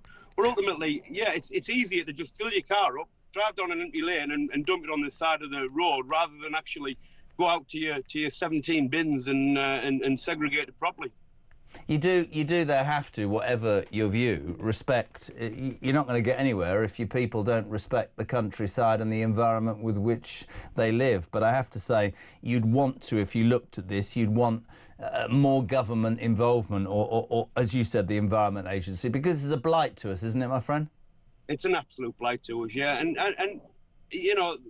that's done on a massive scale, that particular tip there. That is an operator. That is a serious operator who's got a recycling company, and it is tough. It's tough to make money from bringing in bin waste and separating everything out. The margins are very, very tight, especially with the landfill tax being what it is. And if the landfill tax goes up on the soil and stone like they're planning on doing, that will probably be the end of a lot of different companies as well. Just before you go, family-run recycling company, what would you say to the Environment Agency yourself today? How do they solve that disgusting view that we've got there next to the River Cherwell? You know this stuff. What would you do? If they see a walking floor without a name on the side of it, follow it. Interesting point. Great to have you on, my friend. I'll keep recycling, otherwise I'll just ring you because I can't be bothered putting bottles into different bins. You're a top man. Peter Scott, thank you very much indeed. What is it, 25 to 8? We're live across the UK. Talk Breakfast is on. This is where the nation comes to talk. Thank you so much indeed for all your thoughts. Is that Pete, a new voice note? We've got voice notes coming out of our ears this morning, basically all about Shabana Mahmood, the lady, the Home Secretary, the Labour Home Secretary, who stood up yesterday and said, I'm sorting this. I don't care about anybody else's opinion. I'm not interested in the left wing of my party or the fact my leader's back in 10 Downing Street thinking he's important. I'm going to deal with this. Brave, good rhetoric. Then she drops the bombshell. If you failed asylum seeking to come to this country and we've said you shouldn't be here, we're going to give you £3 to leave. Morning, Pete. Hang on a minute. Giving £3,000 to asylum families to leave the country. Now, is that per family, the £3,000, or is that £3,000 for each member in that family? So if they've got 6 or 8 kids, that works out an awful lot of money, doesn't it? The whole lot has to stop. No people coming in, no money going out, no money when they get here, no accommodation, nothing. Just tell them it's probably cheaper to have people on the beaches over in France, right, giving out leaflets. Do a leaflet drop like they used to do in World War II, telling them when you come to England, you're getting nothing. So don't bother wasting your money on smugglers.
across the UK. On DAB+, on YouTube, on your mobile, and on your side. This is Talk.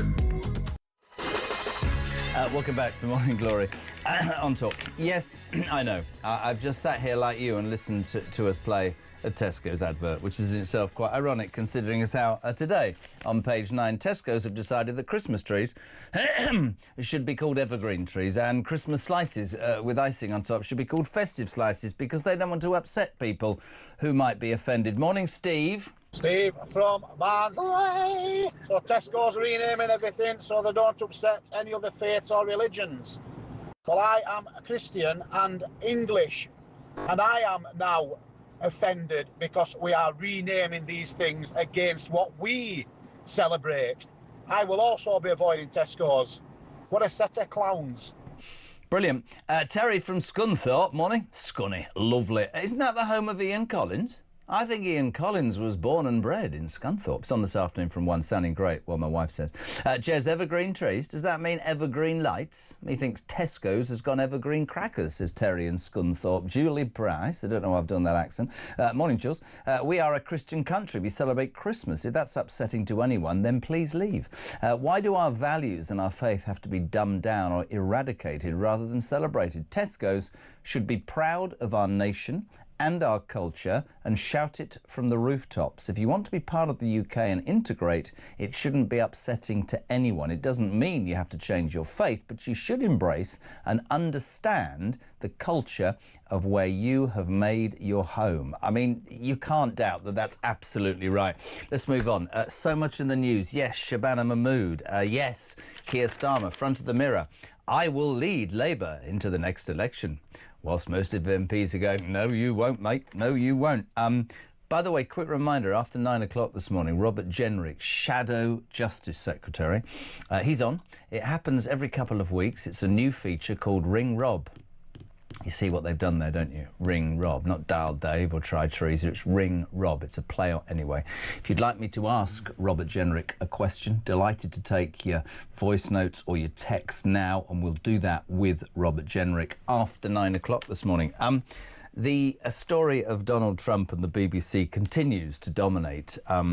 Overnight, the BBC say they're determined to fight Trump's baseless lawsuit. We're going to cross to my favourite person in the States, apart from Kinsey Schofield. We're going to the host of KTAR in Phoenix, Arizona, LaDonna Harvey. Good morning. Good morning. I feel like I should have like a Texas accent for you here, and I've failed. I'm failing. So I was saying to the guys here, when I did my other show in America for 3 years, we had to go to 21 states in 7 days, and I flew into Phoenix, Arizona at like 11 o'clock at night, and it was 97 degrees. Fantastic place. Love Phoenix. Love it. It's fabulous, but at 120, I think it was 122 over the summer, even I began to wilt and fade. I was sweating like Keir Starmer on his future. LaDonna, let's start with the BBC, because many people in this country are going, come on, somebody's got to take the BBC on. It's been blighting our lives for too long. It's biased. It's too expensive. Donald Trump says he most definitely will be suing the corporation. He sent letters and whatever. Overnight, the chairman of the BBC, Samir Shah, has said the corporation will fight the baseless $5 billion defamation case. Without me taking sides, the BBC doctored a speech of Donald Trump to send a completely different message to what he was trying to say. Do you think he's right in suing the BBC and seeing it through? So, remember that any time you go up against Donald Trump, and I don't care if you're the BBC or you're NBC here in the United States, he has the thinnest skin of any president that I've ever seen, at least visibly and publicly. The editing of that speech was dishonest. And as a journalist, I'm going to take real issue with it. That's something I take very seriously. If you're going to do a program about him, do the program about him, but do it the way that it ought to be done. And that means, you know, warts and all, even if he's made you unhappy, go ahead and show the part that you don't want to show, which is the part where he tells people to protest peacefully. They didn't do that. Now, 5 billion, that's a ridiculous number, but he is a man of hyperbole, and that's what he does. You know, if you make him mad, he doesn't just want you dead, he wants your grandparents dead again. And he's gonna, you know, he's making a point. So that's what he's doing. I don't know if he can win it. It was was it wrong? Yes. Did it rise to yellow journalism?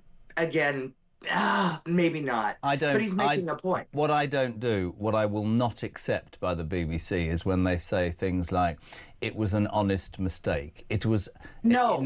It was absolute journalistic doctoring to give a completely different message and goes against every ethic there is, be it written or be it spoken. That was to infer a completely different message. Of course, 5 billion's too much, but I smile every day because nobody in this country has had the balls to do anything about an organisation that has been taking £180 from every single person for years and basically has become a law unto itself. So I support him. The other news overnight, and you know this in Phoenix, Arizona, you'll have to help us out here.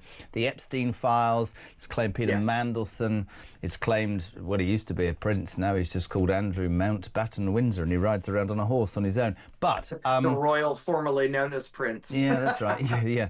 Donald Trump has urged Republicans overnight to vote to release the remaining Jeffrey Epstein files. This is a sort of U-turn. He now says, I've got nothing to hide. This isn't going away for him, is it?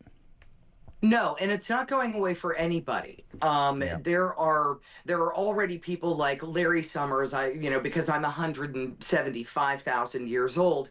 I remember when Larry Summers worked under the Bill Clinton administration, who's come out and said, I'm very embarrassed about my association with Epstein.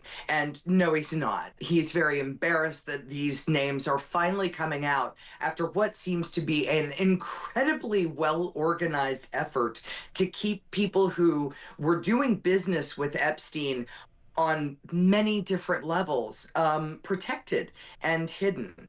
I think Donald Trump has finally seen the light, even though he's really, really mad at Marjorie Taylor Greene, former ally of his. She's not wrong in saying this information needs to come out. The only bummer about it is there will be names here that don't really have anything to do with Epstein, that may just have been on the periphery, and discerning that is going to be up to the American public and the world. Do you think, it's claimed, I said the other day, and I don't know whether this would go down particularly well, but I've always tried to be straight. I loathe Prince Andrew. I think he's an entitled idiot. However, it does seem to be that he has copped most of what I imagine could be attached to many, many people across the world. Do you think this can or will damage Donald Trump? I don't know. I think that in 2 elections and the kind of hatred that he has engendered in the other side, if there was any there, I think they would have found it. I think they would have been able to find it, and I think they would have published it. Politics is a nasty business, and nobody is above that sort of thing.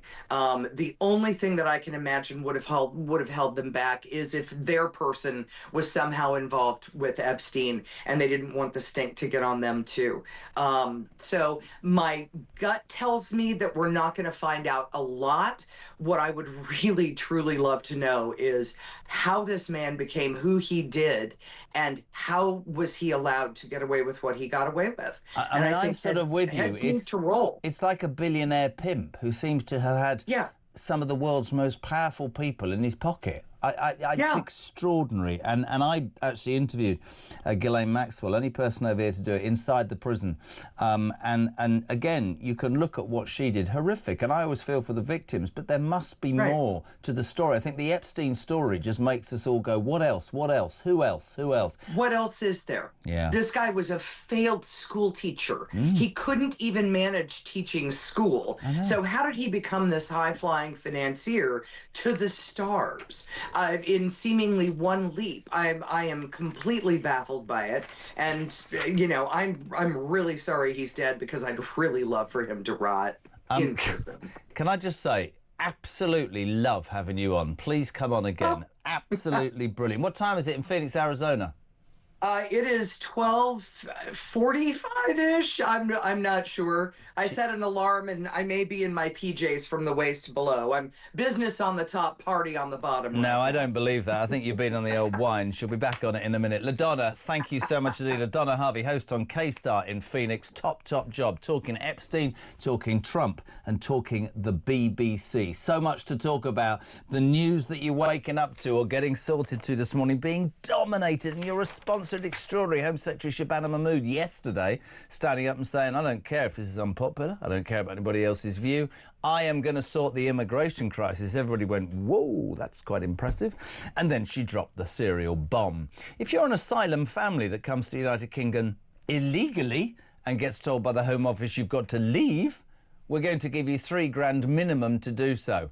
Thanks very much for breaking into our country. Here's £3,000. I can't think of another country in the world that would happen. And my question this morning is, your taxes are going to be increased next week, right? And this is your money. So are you happy for your money to pay for failed asylum seekers to leave your country?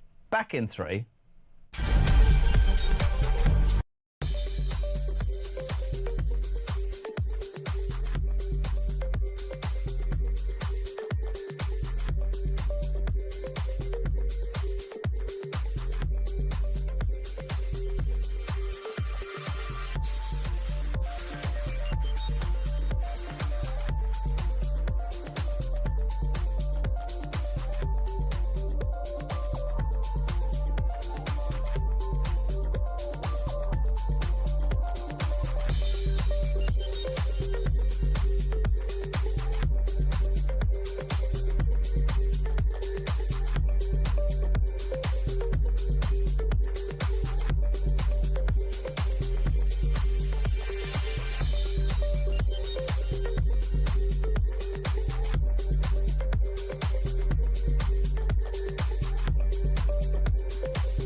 Some breaking news for you coming out of Liverpool Crown Court.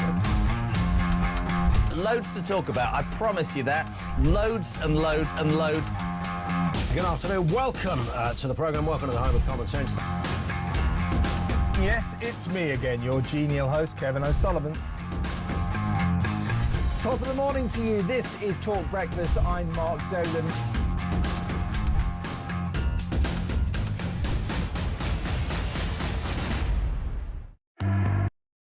Across the UK, on DAB+, on YouTube, on your mobile, and on your side. This is Talk. Welcome back, my friends. The home of common sense, where the nation comes to talk. Keep those calls coming and those texts, 87222. Start your message with the word talk. Claire's in North Yorkshire. Morning, Claire. The standard amount of money awarded to kids each year to fund mainstream education is just over £6,000, Jez. How can we afford £3,000 or more per immigrant who shouldn't be in here, in this country in the first place? It's insanity. It's completely infuriating. Morning, Jez. It's Pam Travis. Great name. Pam, how ironic that deported migrants will get £3,000. That's 10 times more than the pensions allowance that was stopped last year. The deported rapist that received £500 was 10 times more than he could earn in a year. What is the annual salary in Sudan or Syria if you can get a job? Because I reckon they'd take it. Honestly, you lot are absolutely right. You're raging this morning, absolutely raging. God, I don't know where to start. Ren here. Good morning, Jez. Namibia, Congo and Angola are all Christian countries. Strange that Shabana Mahmood has only chosen them to target, especially when Christians are being severely persecuted and killed in those countries. Good God. There's too many of it. We'll get back to it. We have to do it very quickly to a top man. Great article, page 10 of The Sun today. It's column. The excellent Ross Clark. Ross, good morning. How are you, sir? Good morning, Jeremy. Fine. This has gone absolutely nuts this morning. It's extraordinary, the response to Shabana Mahmood. You go on a really clever angle this morning. You say, now really get tough and block aid to countries who don't take back all failed asylum seekers. And I want to throw into that with you the fact that the response here has been almost incredulous disbelief that we as a country are saying, thanks for coming illegally. We're going to deport you, but we're going to give you a minimum of £3,000 to do it. And in your case as well, we're not even sure if your country will take you back. I am so with you. Why are we giving foreign aid to country who won't take their own people back that shouldn't be here in the first place? Top point. Why? I don't know. You'll have to ask Shabana Mahmood that. I mean, it is frankly ridiculous, isn't it? I mean, you're going to give 3,000, 4,000. I mean, you know, the current limit is 3,000. Yeah. She's intending to raise that, so it could be thousands above that. And I mean, that's going to give people even more of an incentive to come here. And then, you know, if you manage to make it to Britain, well, if you either you stay and work in the black economy, or you if you get deported, you then get paid thousands of pounds. You cannot lose, isn't it? I mean, it's a game where you absolutely will not be able to lose.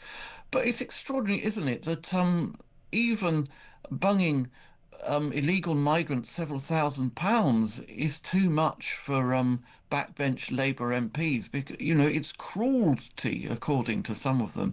And you understand, I'm listening to Labour MPs yesterday, you understand why this government is never, ever going to make any meaningful measures to cut illegal migration, because there is a sizable portion of Labour MPs who will never, ever accept any kind of measure to slow down, prevent migration. To them, you know, no illegal migrant ever took advantage of the asylum system. No criminal or terrorist ever tried to sneak into Britain as asylum seekers.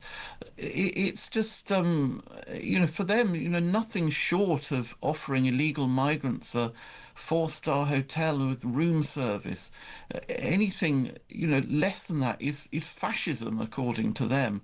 And you really despair. You know, Shabana Mahmood, you know, has been pilloried. She's been sort of attacked as if she's some kind of fascist by these people. But all the while she's actually promising to line their pockets with thousands of pounds. It is extraordinary as well. You make such a good point about, you know, I was on the way and the 5 o'clock news from ITN, and another Labour lefty going, we're demonising, you know, poor people from war-torn countries. And I'm bored of having the argument that France isn't war-torn, and if you were leaving a war-torn country, you bring your kids. I'm bored of that. What I'm going to say now is I wonder whether these politicians are listening to the British people, because in your article today in the Sun, Ross and Post, and you're absolutely spot on, people's patience is wearing thin. We're so morally up our own backside, we're still giving foreign aid to countries who are blatantly taking advantage. We're allowing people into our country because we're not strong enough to say don't come. Then we're papering over the cracks. Then we're giving them money to leave. And all the while, and I keep saying this, and people hate this, but I'm just being straight, to the absolute disadvantage of the indigenous population. And I just don't believe these politicians are listening, pal, do you? No, they're not.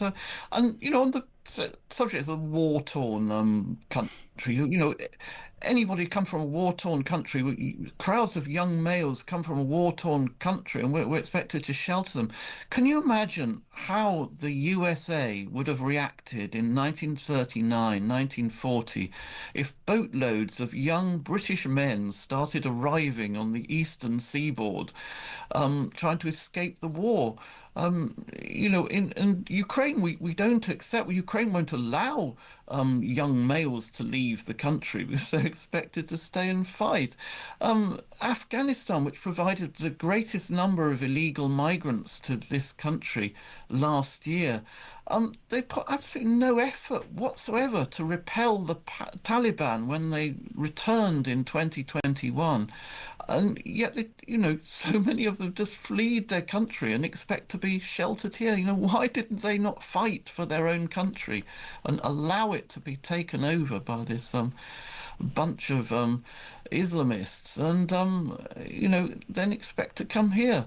But no, I mean, this is completely ridiculous. Public opinion has really turned against the government on this, and yet still these backbench Labour MPs think, it makes them good people to oppose any measure to stop this. Do you know, that is such a good way. We have to wrap, but they'd rather be seen as good people. But here's the question, million-dollar question. At what point does their apparent morality, wanting to be seen as a good person, end?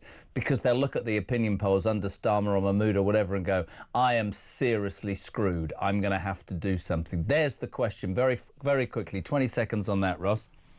Yeah, well, no, I think a lot of them would rather go down and die in the last ditch to defend a policy of open borders rather than listen to the people who elected them. And I certainly can't see them being elected again so long as they fail totally to tackle migration. Good luck to Shabana Mahmood, but I'd give it a week before she sort of, with backtracking, apologising profusely to backbench Labour MPs and withdraws all these proposals. Ross, brilliant as ever. Thank you so much. Excellent article today. Page 10 of The Sun. Now really get tough and block aid to countries who don't take back failed asylum seekers. Good morning to, where is he? Dave. Hello, Dave. Morning, Jez. So the £3,000, that's clearly to appease the left-hand side of the Labour Party. We'll kick them out, but we'll give them some money to look after them. That fair? Please vote for my bill, please. That's what she's trying to do. She's trying to do anything. She knows she's going to get absolutely stomped by her own party, so she's trying to appease them so she can get the bill through. It won't work, but this is the desperation of the Labour government. They've got to come up with these really weird little ideas just to get their own bill through their own parties. Thank you, Dave. Keep those voice notes coming. 0344 499 1000. Your text to 87222. Shabana Mahmood says, I'm going to deal with this issue, but for failed families of asylum seekers, we'll give you £3,000. That's your money, people. Your taxes are going up. More on that with Isabel Oakeshott after the news at 8, which is next.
across the UK.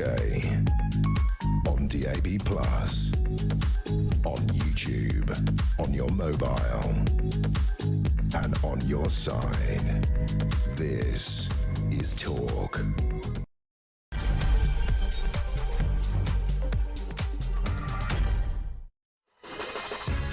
A very good morning to you. Just gone 8 o'clock. We're live across the United Kingdom. This is Talk, where the nation comes to speak as ever. We want to hear your views on the day's news. You can text us 87222. Start your message with the word Talk. You can call, leave a voice note. Christian is at it this morning. 87222. You're waking up to the news that Shabana Mahmood yesterday, using language as a Home Secretary, a Labour Home Secretary that many of us never thought would be possible. She says, I'm absolutely aware that Britain's asylum system is broken and I don't care about the views of other parties. She destroyed the Liberal Democrats. She went for the SNP. She said, I am going to make a difference. And I have to say, respect, OK? I've never heard language like that. However, when you strip it down, which the newspapers have done overnight, we discover this glaring issue.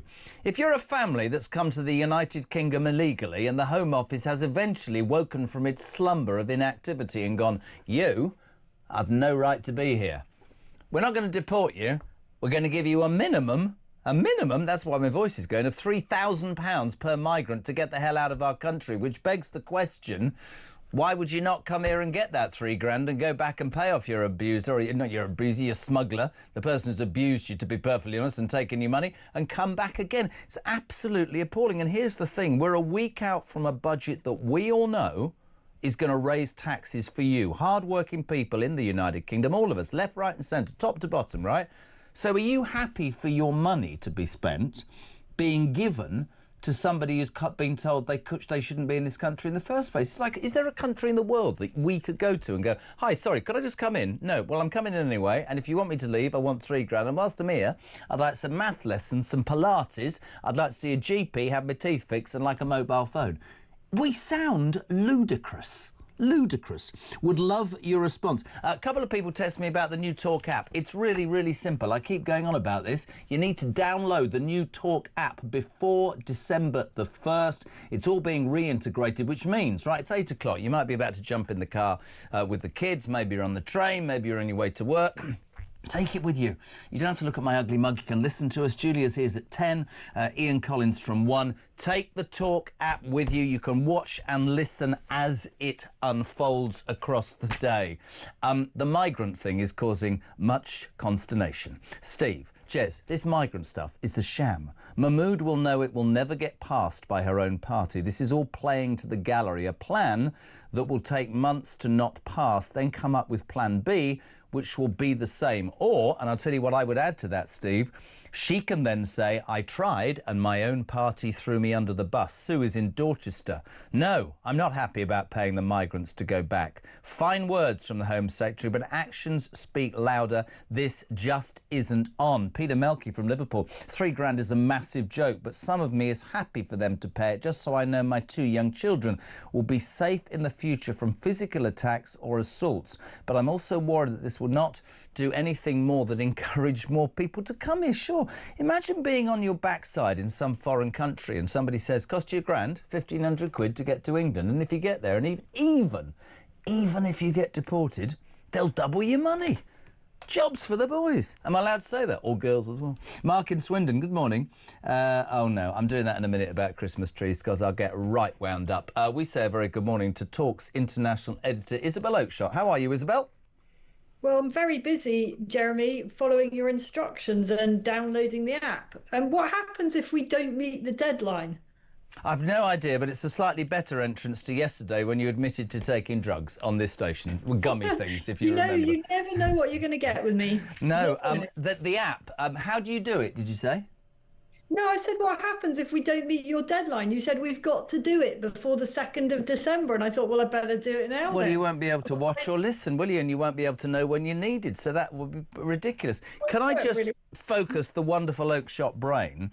There's 2 things I want to play you. The first is, I think, a sort of voice note that we had earlier that sort of sums up people's utter frustration at a simple line, which is, you've been told you can't stay here. Here's £3,000 minimum to leave. This is Karen. Have a listen, Isabel. That £3,000 they're paying these people to go back home is my gas bill at the moment. I have to have my heating on because of my illnesses. But they're not going to pay that for me, but they'll pay it for them to get them out of my country. I'm Karen from Swaddling and I'm disgusted. I've worked since I was 16 years old and they won't help me, but they'll help them. What do I have to do? Go in a dinghy, come across the sea and see if they'll help me that way? That's the reality, Isabel Oakeshott, isn't it? This is going to be a presentational disaster. You know, I think Karen speaks for the nation there. £3,000 is a lot of money. You know, I could almost get my head around £300. So, I mean, I just don't think we should be paying illegal immigrants anything. You know, I'm not aware of other countries that do this. I mean, sure, someone may come forward and say that there is a country that behaves this way, but most countries in the world, as you said, if you break in, you get deported. You're not being bribed to leave. That's not how the system works. It's just absolutely insane. And as you say, it raises the spectacle of people doing this on a loop. You know, we've already had one in, one out, one in again. Well, how about, you know, people are going to end up getting frequent flyer across the channel, aren't they? You know, you're going to be able to get, you know, not air miles, sea miles by going across. But we're laughing, and the one thing that you're so right about, channel migrants since Starmer became Prime Minister, the tracker will go up, 62,229 migrants that have come to this country illegally by boats since 2025. Nigh on, you see it there, 38,987 have arrived since the beginning of this year. There was no mention in what Mahmood was talking about yesterday, Isabel, about stopping the boats. It was all about sweeteners for when we found you guilty, do one. Yeah.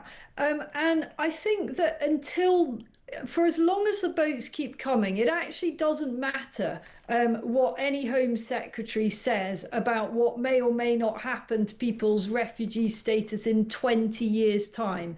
People care about the here and now. Yep. And that flow of people across the channel is such a powerful symbol of loss of control and allowing our country to be invaded. And while those images keep on coming, this government is going to be massively on the back foot on immigration, whatever else it might be doing. You know, might well be sending representatives to Brussels or Strasbourg to sit around and try and plead for some slight tweak to the human rights legislation that causes us so many problems.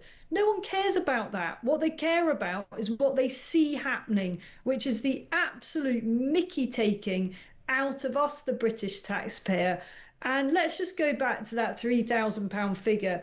It is a huge amount. You know, most people actually don't have £3,000 in cash sitting in their bank account. You know, people struggle to pay their fuel bills over the winter. They struggle to pay all sorts of other bills right now. And I think that will seriously stick in the throat of most ordinary people who are struggling to make ends meet. I mean, it's extraordinary. And I have to say, you know, we always talk about it's the stories that get people going, but it's absolutely outrageous. People are just saying, can you explain to me how that's right? You said it just then. You break into a foreign country, you're told you shouldn't be there, and we're saying we'll pay you money to leave. Jim in near Colchester says, good morning, Jez. As the cold weather approaches, my thoughts turn to the people in this country of ours and their efforts to pay their heating bills. Then I hear of more money to asylum seekers on top of the cost of hotels living there. I wonder what temperature these hotel boilers are set to and how warm these migrants will be. Paul's in Dorset. The best thing from Shabana Mahmood yesterday was the way she put down the Greens. Did you see that, by the way, Isabel? I did. I thought it was absolutely fantastic, and we'd love to see more of that. And, you know, look, she is impressing me at the moment. I've been very critical of her because I'm very keenly aware of her past, you know, traveling to Lesbos to stand on the beaches and wrap blankets around refugees. She also, in the not so distant past, called for an amnesty on all illegal immigrants. So that's her background. background. That makes me fundamentally skeptical. But I do think she now means it. Why? Because she's Home Secretary and she gets that there is a massive problem here. And I watched her with some admiration swatting away all those lefty, hand-wringers who are trying to pretend there's nothing to see here. Can I just jump in the imagination? No, I agree. And can I just say, I mean, later on, we've got our Tuesday feature, Ring Robert Jenrick. Get your text in now, 87222. He was slaughtered, Jenrick, for going into the Home Office and changing the way he felt. And he was, oh, you will swing with the wind. The same could be said for Mahmood. I absolutely salute her for what she said.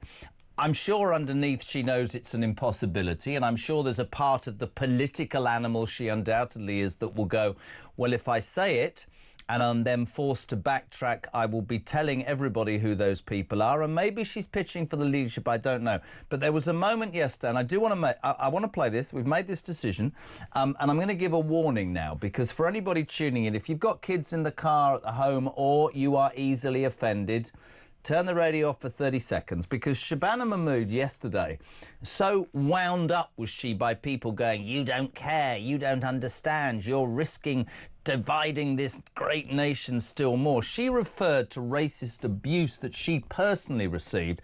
She did swear. It's important to say that, but I think it's also important to show that this woman was prepared to go as far as she was to make a point. But this is a warning. This does involve a couple of swear words. Please bear that in mind.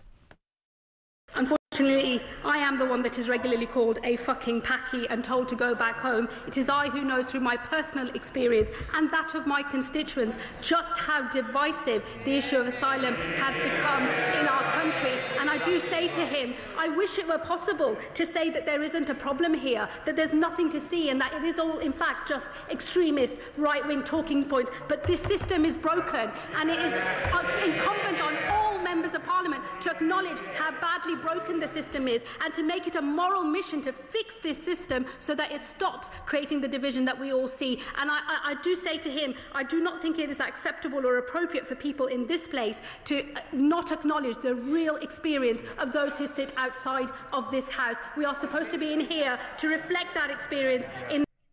And the reason that we wanted to play that, I apologise again, I gave you an explicit warning. The reason that we wanted to play that, Isabel, was to make the point, right, that there's a woman who feels very passionately and personally about this. I think us all here will probably go, this is never going to happen. Is it just rhetoric? But it's obviously personal to Shabana Mahmood, and she's obviously transitioned, excuse the pun, you shouldn't say that, changed her view.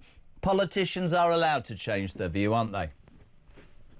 They are, and she is in a sense, her constituency up in Birmingham is absolutely at the heart of the massive demographic change that our country has been through in a very, very short period of time. And I've no doubt that she has been the target of racism all her life. I mean, most people of colour have. But which is unfortunate, and of course things are getting a lot better than they were, but I suspect she's seen a huge uptick in that, and she spoke from the heart. And I think so many of us listening to that, I was taken aback when she used that language, and me, but, cheering on the sentiment of what she was saying, which was essentially, you lot in here in the Palace of Westminster, because that's what it's called, need to get real about what is going on outside of this place and what is happening on our streets and in places up and down the country where, the temperature on this issue has reached, I would argue, boiling point. Bad things are already happening. Bad things are going to happen. Let me read something from Rob in Newcastle, from Rob and Bev and Chloe. Thanks, guys. Let's be honest. If Nigel Farage and Reform were not here and a threat, Labour would do nothing. Everything in their makeup tells us, starting with Blair,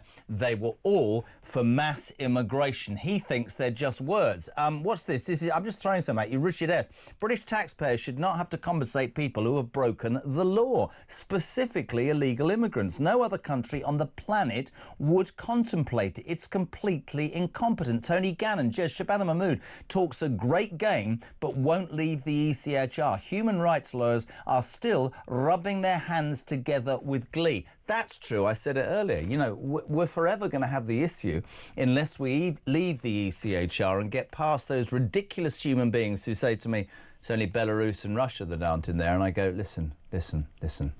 It was created 70 years ago. Winston Churchill will be turning in his grave to think what is happening to his country because of something that is outdated and is being manipulated by lawyers, paid for by the British taxpayer to go against the will of the British people. Isn't that true? It's not fit for the purpose to which it's being used at this point, you know. And she stood there yesterday and talked about what kind of tinkering around the edges could be done. But I think we all know that it's just going to be another case of being tied in knots for years. And this is why they've come up with this idea of offering the £3,000. It's in order to basically say, please take this money and don't tie us in legal knots for years on end, because that is what they are empowered to do under this legislation.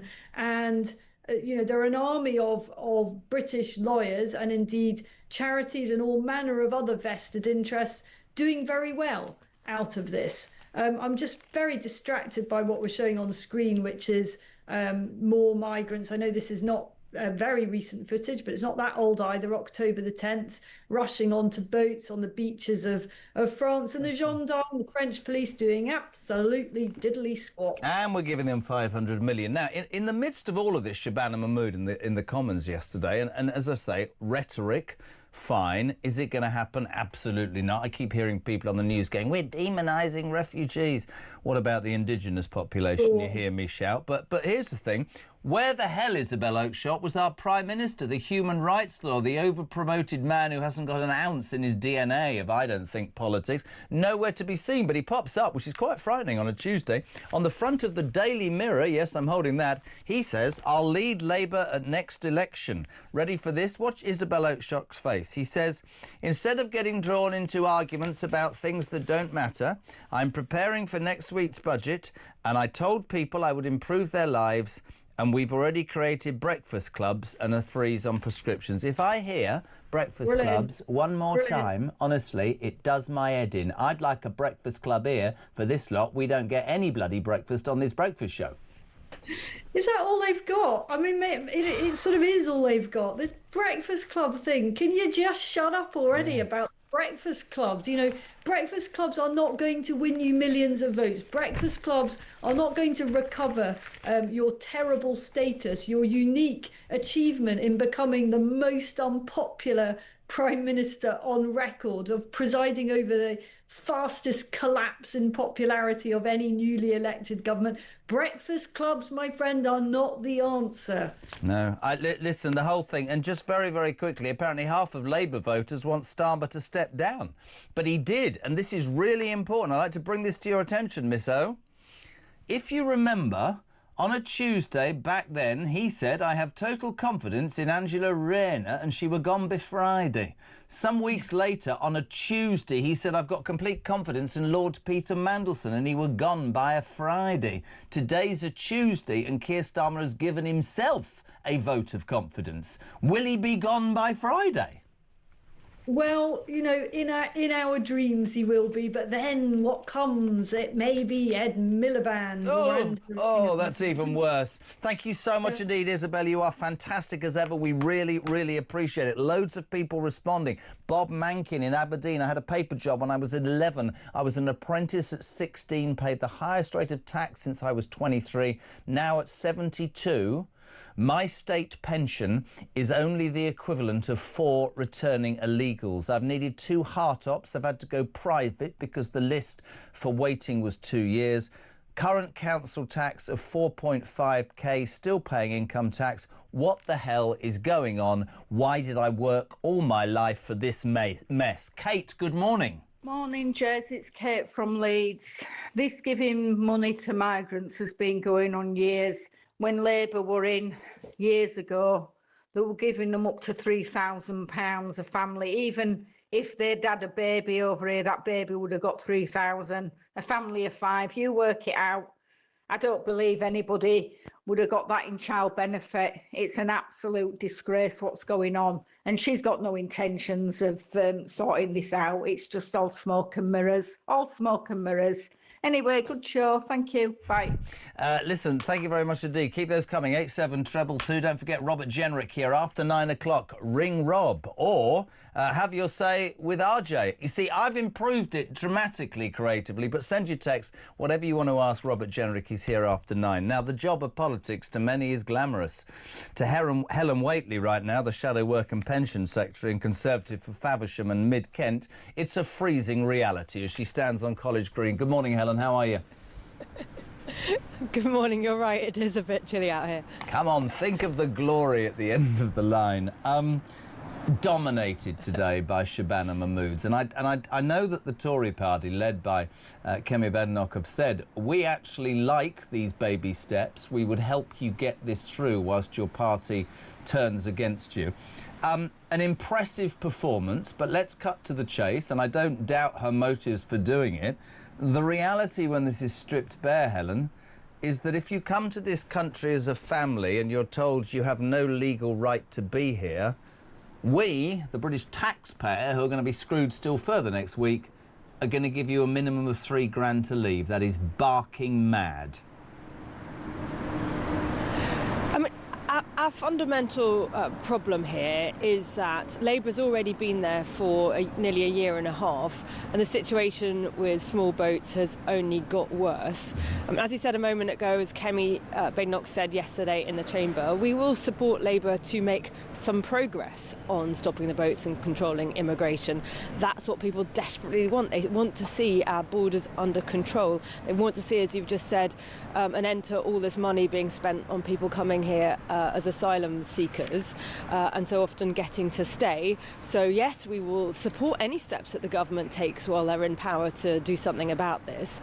The problem is that they're not going far enough, and actually we don't have a great deal of confidence in them actually managing to do this. On the one hand, on Keir Starmer's MPs actually backing this, because we're already hearing grumblings from Labour backbenchers that they're against this stuff, and on the other hand, they're not willing to leave the ECHR, and they're going to come up against lawfare and all the judicial system blocking these attempts to control immigration, just as we found when we were in government. That's why we've said you have to leave the ECHR to be able to control your borders. And so the fact is, it's just not going far enough. The £3,000 though, just making it about that. Let me read you this from Magda. Morning, I'm tempted to say pay me £3,000 and I'll leave. I'm originally from Poland and I came here legally, became British, and now I don't like the way this country has become. I'm actually considering going back to Poland with £3,000 and starting my life all over again. There's so many people contacting us this morning saying, hold on a second, we're essentially saying break into a foreign country and rather than be deported or be put in a detention centre that isn't a 4-star hotel, we're going to give you a sweetener. There isn't a country in the world, and it's our money, the taxpayers. We know taxes are going up next week. You might support their baby steps. You can't support as a party, surely, giving illegal migrants, criminals, £3,000 to break into our country wrongly. It's wrong. Well, I think one of the fundamental things you have to look at is what are the pull factors that are reasons for people to come here. And you obviously don't want to have a policy which would become a reason why people would come here in order to then get money to go home. But as I said, our policy is very fundamental. It's that if you come here illegally, you should be deported straight away to a third country. We had that deal with Rwanda, so it got blocked by all the lawfare while we were in government. Labour immediately got rid of it the moment they got into power. Something I noticed that the Home Secretary said yesterday in her statement is they're looking to negotiate some deals with third countries. Well, why did they get rid of one that was already in place when they came into power? Do you disagree fundamentally with £3,000 of British taxpayers' money being given to illegal migrants to leave this country? Do you disagree with that payment? Look, I don't like the sound of any money being given to people who are here illegally. I know that there's a fact, which is that we do fund people so that they're not living on our streets, and that's why we need a different answer, which is that if you come here illegally, you should be deported, you shouldn't be allowed to stay. And we also want to make sure that when people are willing to go home, what's the best way and the cheapest way to the taxpayer of getting them home? These are the sorts of things that the Home Secretary and the Labour government should be doing. Helen, I really appreciate you standing in the cold, but I have to pick you up on two things there. You said it's important as a society that we fund these people so they don't live on the streets. It's a shame that your government and this current government doesn't live the same logic towards ex-servicemen and women who are living on the streets because they don't get supported as migrants do. And you also said, and I'm sure morally it's great, we have a responsibility to send them home. Do we? Why is our morality allowing us to think we have more responsibility to people who have broken here? This is what's frustrating my audience this morning, than looking after the very people who are getting up every day and paying their stamp and their tax and going, I'm at the back of the queue. I think, and the point I was making is the fact that none of us want to see people who are destitute and living on our streets wherever they've come from, and I know that is not what British people want to see. It's not what I want to see, it's not what my constituents want to see. I'm sure it's not what your viewers want to see, and therefore what we want to see when we're talking about people coming here illegally is actually them not being able to stay here, instead being returned to their home country or to a third country, but not staying in the UK. That is the fundamental point. Do you think that the words of Shabana Mahmood will result in action, or do you think that opposition that you talked about before from backbench MPs and the do-gooders and the lovies will quash this, and it will sadly end up as nothing more than rhetoric? I mean, this is a fundamental problem that we see with Keir Starmer and with his government, is that Keir Starmer so far has just been too weak to get anything through that his backbenchers didn't like. We saw that with welfare in the summer when he attempted to make £5 billion worth of welfare savings, and instead what they do? Well, they ended up spending more. So they're going to have the same problem with immigration, that we know there are Labour backbenchers who are not going to like it. Are they going to be able to get it through? Kemi Badenoch has said that we will help them get tougher on immigration because we know that is the right thing to do, but that doesn't mean Keir Starmer will necessarily take us up on that help. But before, we offered to help them make welfare savings, but Keir Starmer just caved to his backbenchers on that before. So on the one hand, he might not be able to get it through Parliament. On the other hand, he's not willing to leave the ECHR, so he might well get caught up in human rights and lawfare and all of that, and again, not be able to make progress that way. I'm sure he will get caught up in the human rights issue, because that's what he is essentially. And just very quickly, nowhere to be seen, our Prime Minister yesterday. Absolutely nowhere to be seen. Front of the mirror today, he's given himself his own Tuesday vote of confidence, which, if you go by what he did with Rayner and Mandelson, means he'll sack himself on Friday. Helen Whately. I mean, it's just extraordinary to hear about that headline. That here we have Prime Minister a year and a half ago, not even that, had won a huge majority, and having to assure his MPs that he expects to lead them into the next election. I think the problem is that shows you just how weak he is. And it's a huge problem for the country, because if you're weak, then you won't be making the decisions which will be unpopular with your backbenchers, like controlling spending on benefits. All we're going to see is more public spending, and a consequence of that, more tax rises. And that is the last thing that the country needs. It's the last thing the economy needs, because it's dreadful for growth. It's the last thing that hard-working people want to hear. I mean, whenever I speak to people out and about around my constituency, they're all saying they feel like this government is out to get them. It's taxing them wherever it can. Taxes are only going to keep on going up. That's not what people want. But the problem is with Keir Starmer so weak, that's what I think we're going to see. Helen, I really appreciate your time. I hope you're not too cold. Definitely tell your colleagues in the Conservative Party you did a much better job with the Leaves than them. We appreciate you joining us this morning. Thank you so much indeed. Hello to Slim, really, from Burnley. Good morning, Jez. How about all the money we've given France for doing Sweet FA? Maybe the French could stand on the beaches and give each illegal migrant £3,000 to save them the trip that would stop the boats, and no money from the smuggling gangs. Bonkers idea, I know, but no worse than Labour are coming up with. Great show. Morning, Mark. Morning, Jeremy. Mark in Durham. So, if they're getting 3,000 quid to leave and it costs 1,500 quid to come in on a boat, so they'll be coming in. Cheers. There's your £3,000. get back, the 1,500 quid up, come in again, there's your 3 grand, then they go back, 1,500 quid up, continues. This is just going to make the problem worse. Seriously despair for this country. Can't wait till reform gets in. Cheers, mate. Good show.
Big news coming this December. Our talkTV app is moving to the Talk app.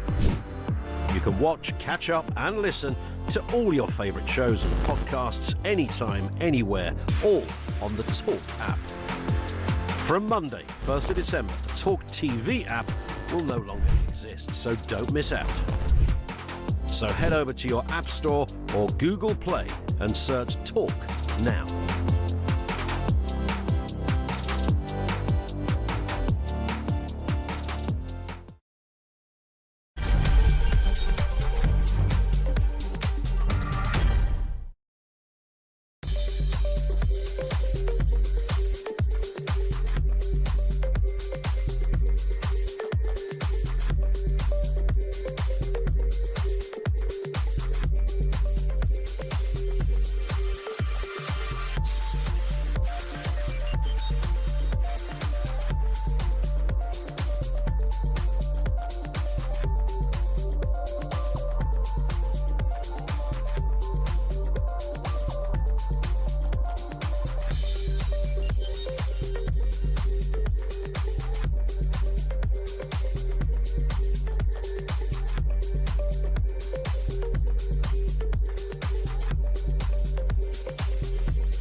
Across the UK, on DAB+, on YouTube, on your mobile, and on your side.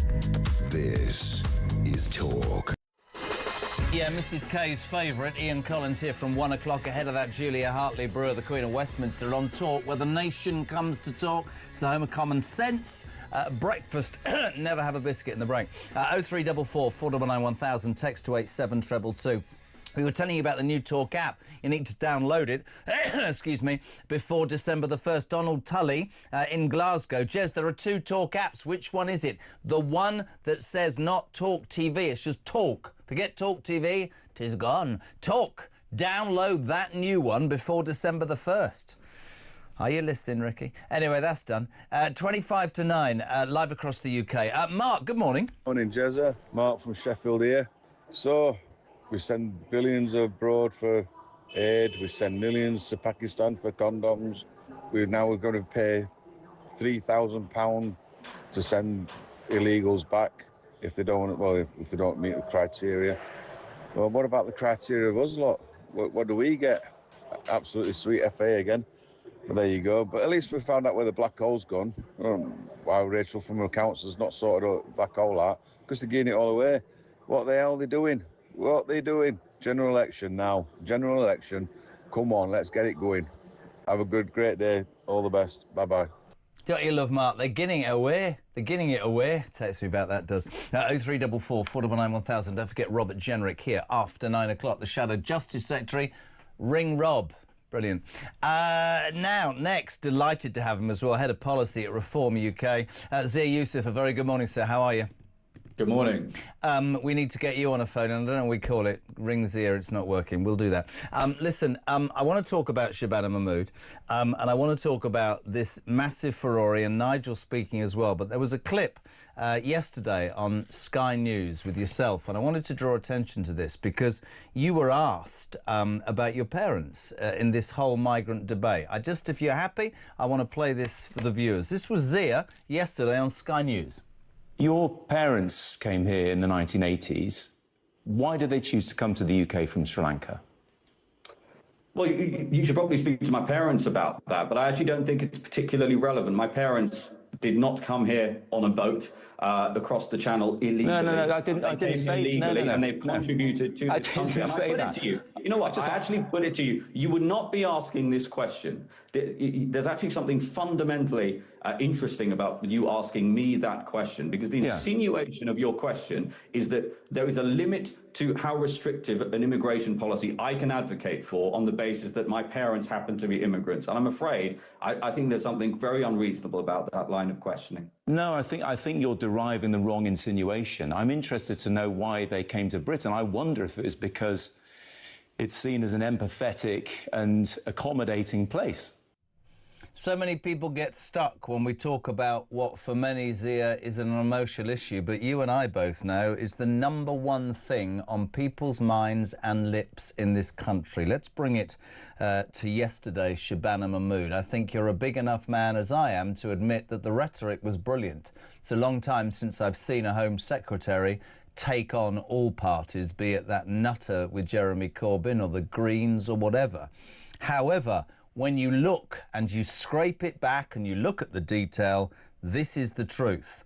We are saying, under Labour, to asylum people, families who have been told they shouldn't be here, thanks so much for breaking in. Here's £3 minimum to leave. And my question this morning, and it's gone nuts, and I'm sure you'll agree, is, are all these people in this country who work hard actually prepared to be charged even more tax next week for somebody who's illegally broken into our country to be given a £3 sweetener? You couldn't bloody well make it up, Zia, could you?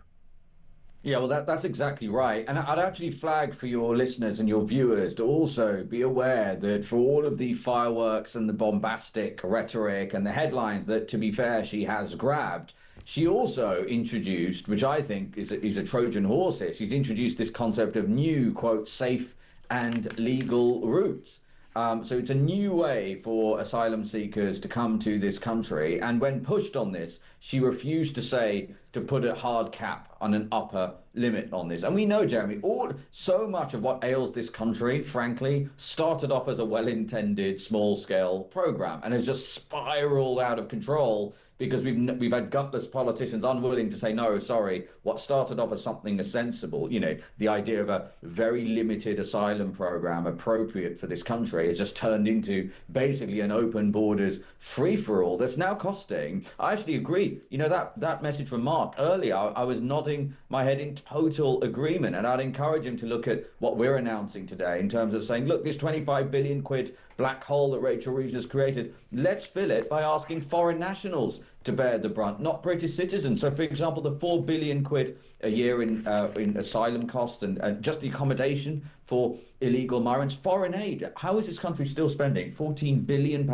on foreign aid? As he said, you know, while Labour was resisting calls for a national inquiry into the grooming gangs, they were also wiring tens of millions of pounds to Pakistan for child exploitation prevention programs. I remember, I mean, under the Tories, disgrace. I completely agree. I remember the Tories under Cameron's austerity. There are 33 government departments, and this figure will always stay in my mind. 32 government departments were made to cut back. We're talking about services for the British people, and the only department for the 5 or 6 years that Cameron was doing his stuff was international foreign aid. Ross Clark covers it this morning.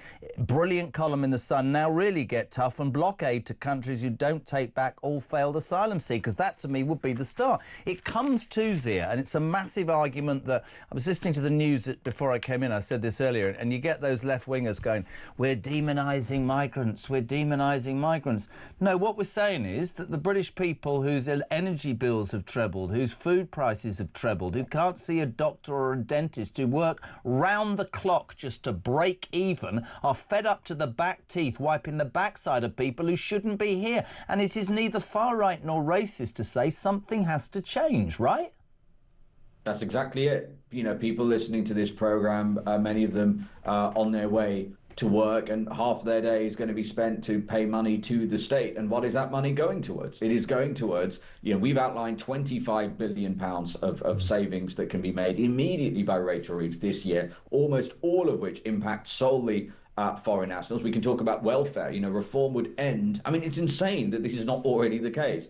Our argument is UK welfare should be for UK citizens. Full stop. End of story. And yet with universal credit alone, because the government hides the data for the other line items on welfare in terms of foreign national usage of it, universal credit alone is costing the British taxpayer £8 billion in terms of foreign nationals claiming welfare in this country. The whole thing is insane. And then we've also announced we will materially increase the immigration health surcharge. That is a fee that foreign nationals on certain visas pay to use the NHS. And the last Tory government, you basically knowingly approved a 62% discounted rate for foreign nationals to use the NHS relative to the per person cost of using it. And that's clearly why people struggle to get a GP appointment, struggle to get a doctor's appointment, why 19,000 British people waited more than 3 days in accident and emergency last year. These are tragic statistics. But there's my point, you see. I mean, listen to this from Derek in South Wales, because, I mean, totally on the money.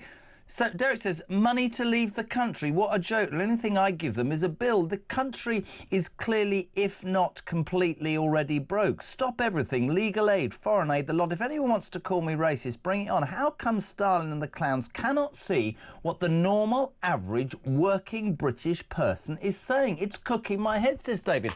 And he, Derek, rather, he is absolutely, in my mind, what millions of people think. And yet we're still beset by these people who will say, we're scared. You know, what did Starmer say on the front of the Mirror? Have you seen this? We're getting on with creating breakfast clubs. Great. But you've got millions of people who feel, and there's a word I want to use you today, Zia, fairness. There's millions of British people who feel they're being treated unfairly, despite the fact that they're making all the effort. And I think that is a massive thing for politicians to understand. It's exactly that. And I keep saying it. This is now quite a novel idea and a radical one in Westminster. The British state exists to serve the British people. And it's unconscionable that your listeners and British people are being asked to pay ever more taxes, accept ever deteriorating public services, while billions, in fact tens of billions of pounds, are being funneled of their money to foreign nationals. And it is not fair to ask British people to keep doing that. So that's why, as I said, we've already said we're going to slash foreign aid by almost initially 75% and then to 90%. We will end all welfare payments to foreign nationals, and we will charge, if you are here on a visa, you will pay the same per person cost of the NHS that everyone else does, and British people will no longer have to subsidise it. And when you say that, and I mean, I listen, I have to try and be as balanced as possible. When I watch Nigel Farage trying to say something in the Commons, get shouted at by all those people, left, right and centre, I always think, have you any idea what's going on in the country? The truth is, I could not go to any other country in the world illegally and get given a hotel, a mobile phone, a credit card, be told I can see a doctor and a dentist, and if they then decided, right, and this is the reality, that I actually wasn't allowed to stay there, they'd give me $3,000 to leave. We are fast becoming a joke. And I, you know, a bit like you, I can't have it. And it just gets to the point where you go, common sense is dying on its backside there. Yeah, that's exactly right. And the British people are not just sick of it now, they've been sick of it for years, decades, in fact. Remember, the Tories promised in 4 consecutive manifestos to reduce net immigration down to the tens of thousands and stop illegal immigration. And what happened? The opposite has happened. The number of people arriving by small boat is now up 40% since Keir Starmer came to power, from an already record level under Rishi Sunak and the Tories. And so, look, I think this is why Reform is polling north of 30% and has led, I think, about 150 polls in a row with quite a commanding lead, because it's clear to people Nigel has been campaigning on this issue for decades. They trust him to stop the boats because it is going to take political courage, right? It is going to take a radical legislative reset. We are going to have to leave the ECHR and derogate from a number of other international treaties. Nigel's government will do those things. It's really interesting. You're right. I think it's about 153 polls, and certainly you get the feeling. Just a couple more for you. Kevin in East Sussex, what she is saying, Mahmood, is inspiring, but I worry this is happening so fast and so loud that, as usual, there'll be some budgetary diversion and it's just all words. Richard is the best text of the morning. Final thing from you, Zia Youssef. Can I be bold to suggest, instead of processing immigrants to stay on arrival, we should indeed be processing their deportation on arrival, speed up that pay work and don't give them any money? So that's exactly what our plan would be. So what will end up happening is not only would we stop the boats by ensuring that anyone who arrives on our beaches illegally is detained immediately and then deported. They will not ever get to just wander around in the country, let alone get free meals at four-star hotels. But those who are already in the country illegally would also be detained and deported. That is what any serious country that has borders that upholds its sovereignty would do, and that's why Reform will do it. It's great to have you on. Thank you so much indeed, as ever. Zia Youssef, Head of Policy at Reform UK. 13 minutes to 9 o'clock. We're live across the UK. Whatever you want to talk about, 0344 499 1000. Yesterday, extraordinary, the announcement, don't know if you're a boxing fan, Jake Paul, who's nothing more than a media star with a few tattoos. Have you seen him? Millions, by the way. He's going to fight Anthony Joshua. Anthony Joshua was a world champion. He's taking on a sort of influencer. Extraordinary. We got a legend for you next. Spencer Oliver, former European boxing champion and TalkSport presenter, live. What does he make of that fight? We're coming back, but we say a very good morning on the way to David. Morning, Jez. Great show. David here. Just a quick one. The Labour government is right. The Conservatives have messed up the country in 14 years, but the Labour government is not strong enough to fix it. Simple as. They've had nearly a year and a half and they've done nothing. They've gone backwards, so they can't fix it.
Big news coming this December. Our talkTV app is moving to the Talk app. You can watch, catch up and listen to all your favourite shows and podcasts anytime, anywhere, all on the Talk app. From Monday, 1st of December, the talkTV app will no longer exist, so don't miss out. So head over to your App Store or Google Play and search Talk now.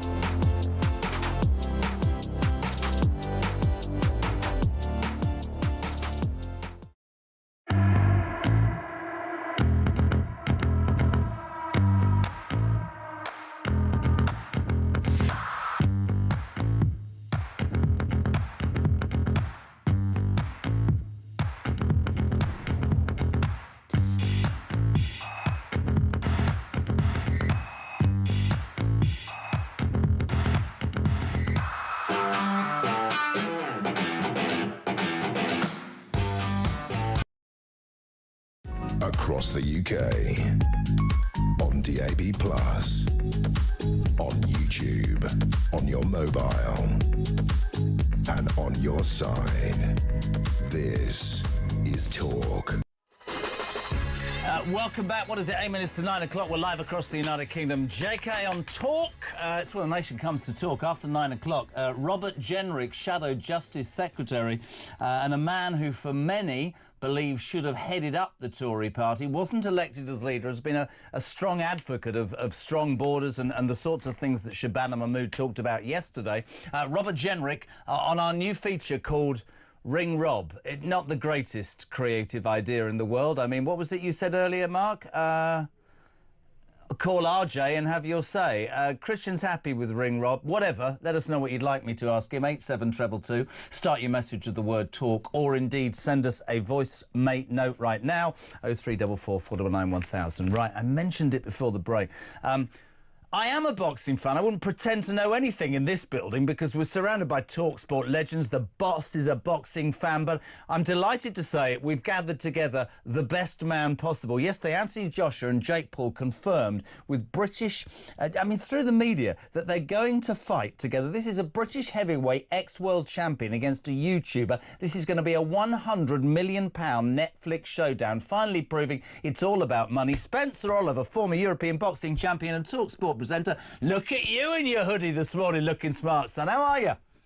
Jeremy Carl, very well, thank you. Yeah, I mean, insane, isn't it? Like, news has broke. I mean, only in this world could this fight happen. Jake Paul versus Anthony Joshua. You think AJ was already world champion when Jake Paul first decided to go out of the YouTube world and into the boxing ring in a white collar fight. That was in Manchester, actually, against KSI's brother, Deji. He won that fight. And look where we're at now. Jake Paul versus Anthony Joshua. I can't even believe we're having this conversation. Mate, there's so many things I want to ask you, right? So the first is, right, if I go on not being particularly experienced but loving it, right, Anthony Joshua was world champion. Unless Jake Paul's got a chin that I don't believe he's got, he could seriously damage him with one punch, couldn't he, Joshua?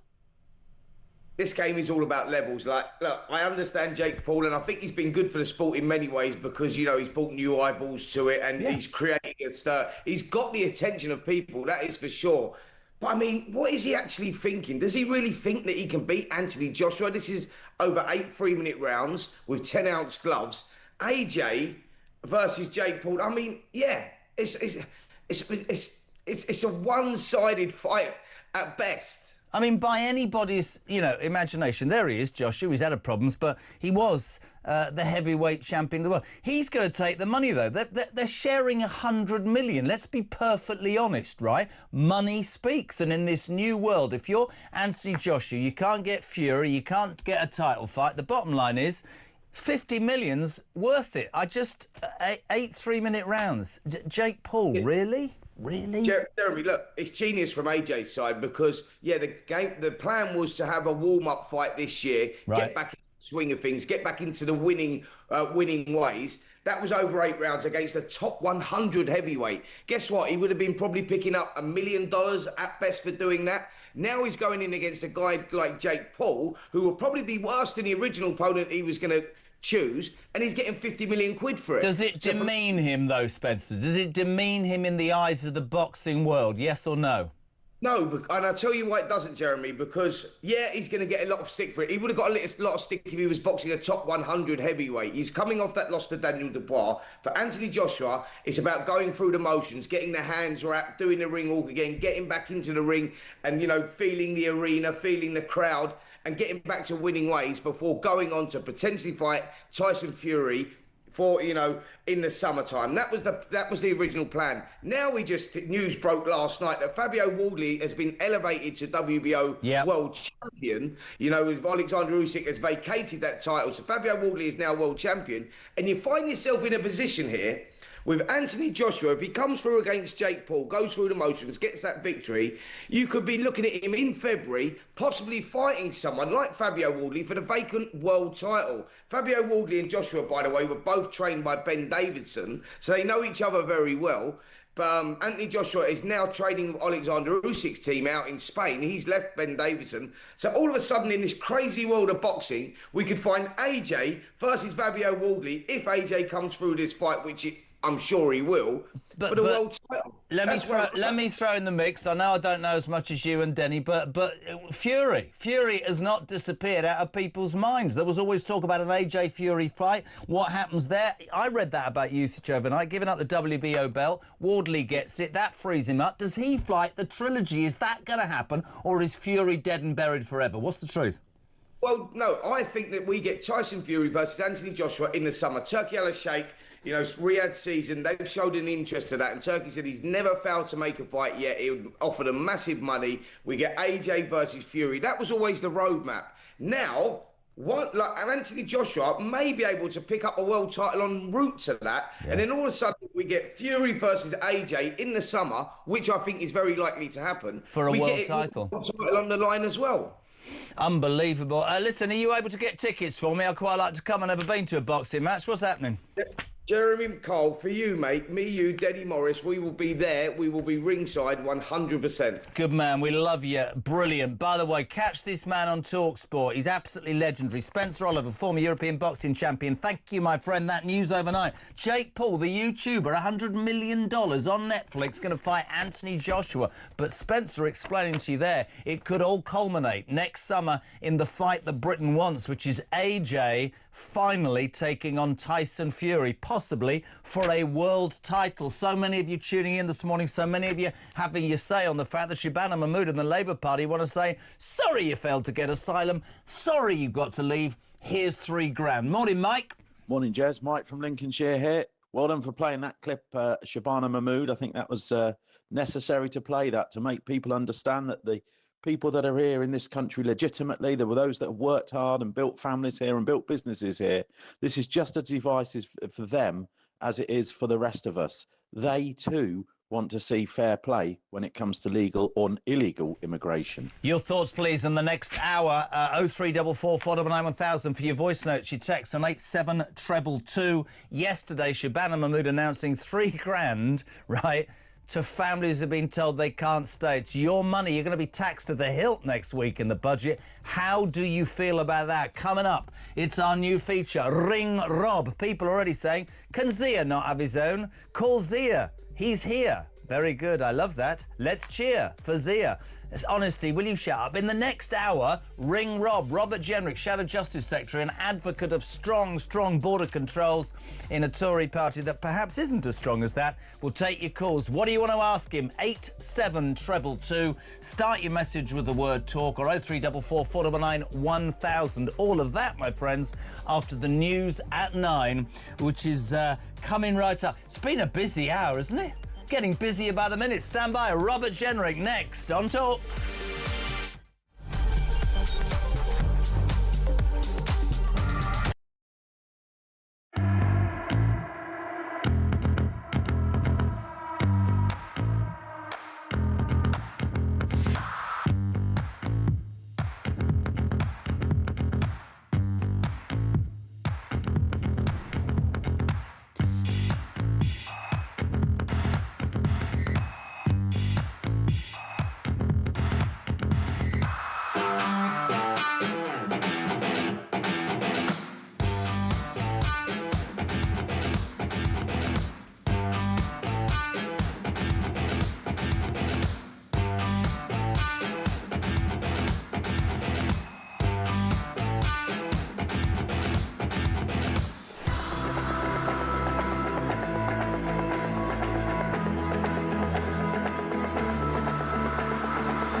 across the UK.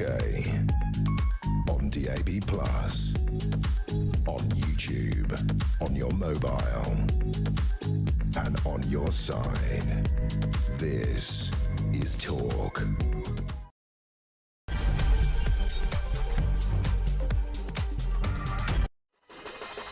Welcome back. Final hour of, Morning Glory on Talk, the home of common sense, where the nation comes to talk. Keep your calls coming, 0344 499 1000. So many of you responding to Shabana Mahmood yesterday, notwithstanding the fact that whatever the rhetoric, it's going to cost you £3,000. Well, the British taxpayer, £3,000 for a migrant family to leave. Ridiculous. Is there any... I just want to say this before we have our next brilliant feature. Is there any other country in the world, people, where you'd break in illegally, be given a hotel, a mobile phone, a credit card, a Pilates course, they'd teach you maths, they'd teach you art, they'd probably take you shopping, and then when they've decided it's time for you to leave, well, and the dentist and the doctor, they'll say, we didn't want to upset you, here's £3,000. The world's gone bleeding mad, 87222. But, ladies and gentlemen, stand by. We've been plugging it all morning. It's our new feature, Ring Rob. Push the button. Ring Rob with Shadow Justice Secretary Robert Jenrick on Talk. He's here. How are you, sir, in that green tie that's becoming famous by the day? Very good to see you. Good morning. How are you? The king of car boots. More of that later, Robert Jenrick. Thank you, mate. Really good. So many people. I want to get straight to it. So many people asking all sorts of questions. You open for this? Let's go. Start with Luke in Leicester. In your mind, was it appropriate for Shabana Mahmood to swear in the House of Commons yesterday? I would add the caveat, you've been accused of that. I would also add the caveat, she was very passionate. What's your view? I like to see passionate people in the House of Commons, and sometimes you have to actually use language that meets the anger and frustration that the public feels. So I don't mind that, to be honest. I'm sick of politicians who are mealy-mouthed, aren't you? Yeah, no, I said at the beginning, and I've been saying all morning... there's a time and a place for it, don't get me wrong, and the House of Commons probably isn't the obvious place, but I think you want politicians to show some passion. I thought it was the most passionate speech, well-meaning speech. The way she took on the Greens, that's my weekly... and the SNP and other people, was really fascinating to watch. I don't think she'll get it through. Sadly, I think it's rhetoric. Where the hell was her boss? But I thought in terms of the performance, it was quite standout, to be honest, and I genuinely mean that. Here's another one. This is from Robert Taylor in Nottingham. Hi, Jez. Question for Rob. If the Tories win the next election, would they cancel VAT on private school fees? Yes, we've said that very clearly. Brilliant. And why? Because it's a tax on aspiration. You know, this isn't going to hurt the richest in society. They can afford to send their kids to wherever it is, Eton, or the sort of finest schools in the land. It hurts middle-class parents who are the ones who are saying, I'm not going to go on holiday, I'll have an older car, you know, I'm not going to move house in order to send our kids to a private school, and that's wrong. Interesting. Hannah in Gloucester. Would the Conservatives lend their votes to help Shabana Mahmood clamp down on her asylum abusers and get through her announcements yesterday? Kemi Bednock said you would. Would you support, says Hannah in Gloucester also as well, this £3,000 payment to return home, or is it only certain parts of what she said yesterday the Tories would support? Look, we support the measures insofar as they're a helpful step in the right direction, but I actually feel sorry for your listeners today because they've heard all this before. They've heard time and again Home Secretaries come to Parliament, dial up the rhetoric, say that they're going to stop the boats, they're going to smash the gangs, they're going to fix this problem, and it never actually happens. All the while, the numbers keep rising. The hotels pop up on everyone's high streets. Billions of pounds get wasted on this crime. Spirals, particularly sexual crime, from people coming from parts of the world with very different attitudes towards women and girls. The truth is this. If you actually want to fix this problem, you've got to detain and deport absolutely everyone who comes here illegally. And you've got to send a very clear message that you will never get to have a life in the UK if you enter our country on a small boat. Do you not agree with me that that is not what Shabana Mahmood... Let me finish this point. That is not what Shabana Mahmood said yesterday. No. She will not leave the ECHR. No. She won't take on our human rights laws. She's not going to detain and deport everyone who comes here. And she actually said that if you're a bloke in a safe country like France, come on a small boat, claim asylum, And yeah, it might take you a bit longer. It might even take you 20 years, hypothetically, to get full rights to live in this country. But you will get them. That is not the kind of system that I want to see. In fact, when I was in office, I legislated to say, if you break into our country illegally, you will never get the right to claim asylum. That is the system that we need. So Richard in Norfolk says, do you think it's right that we give failed asylum seekers £3,000 to leave this country? Well, I want the cheapest, easiest route to get these people out of the country, and if sometimes that means giving them... But why should we have to give them money, Rob? Well, that's what I don't understand. It pains me to do that. But if that is the cheapest way to get someone out of the country, well, yeah, absolutely. Is there any other country in the world? I think this is what's really got people this morning, and this is the crux of the matter. And you know this better than anybody. Energy bills, food prices, everybody's up against it. And they hear on the radio, they see on the telly, we're going to give somebody who illegally broke in £3,000. I said it at the top of the hour, and I understand it's a difficult question, and you'd be accused if you say yes, or how's that going to work? The will of politicians is surely to listen to the people. The people are saying, we, the indigenous population, feel like we're being shortchanged here. People it's terrible. People are absolutely appalled by it. Remember the young girl who was sexually assaulted in Epping, and the guy who did that to her was given 500 quid to not put in some last-minute vexatious claims and get on the flight back to his own country. And her dad said that he felt almost violated by that his money, taxpayers' money, was going to the bloke who'd done this to his daughter. I understand. The system we've got to have is one where no one is being paid this money in the first place. No one's living in a hotel. They are arriving on our shores. They are detained immediately and deported.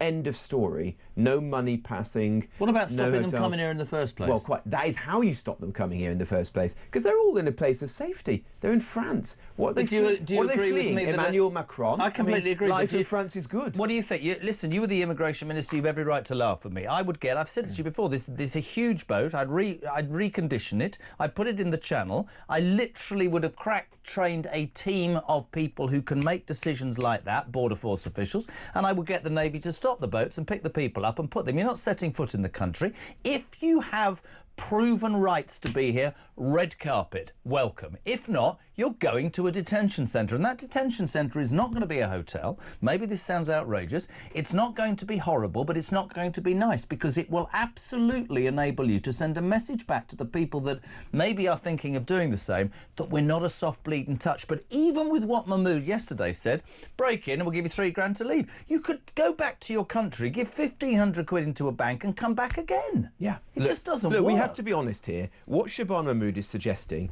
is that you can break into our country and you can still claim asylum. It might be a little bit more difficult, it might take you longer to get all of the rights, but you'll still be able to claim asylum. Asylum from what? These are people who are coming from a safe place in France.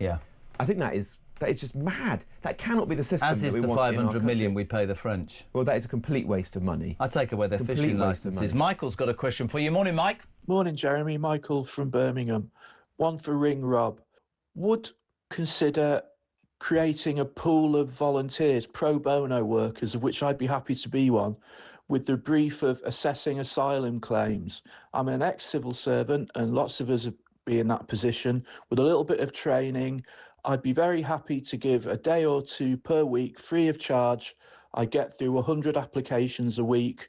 You get 1,000 like me. We clear the backlog of applications and review of asylum applications, the dodgy ones, within 6 months, free of charge. And that's a serious suggestion. Take care. That's interesting, isn't it? Because I guess he's not in the Home Office, because the Home Office wouldn't do that in about a year. Yeah, look, it's far too efficient. It's taken far too long to review these claims. But that isn't, in honesty, the root of the challenge here, because you can make the system as efficient as you want, but all that's doing is, in many cases, granting asylum for these people to live in the UK. Then they're on the social housing waiting list. You've got to stop them coming in the first place. That's how you couldn't agree more. Loads of response today, Rob. Carol from Merseyside. No, I did that. Hi, Jez. Didn't the Conservatives pay £3,000 each to 2 failed asylum seekers who voluntarily went to Rwanda? I don't know if they had come legally or illegally, but isn't the President already there? It would be great if you could ask Robert Jenrick about this. Do you know about that?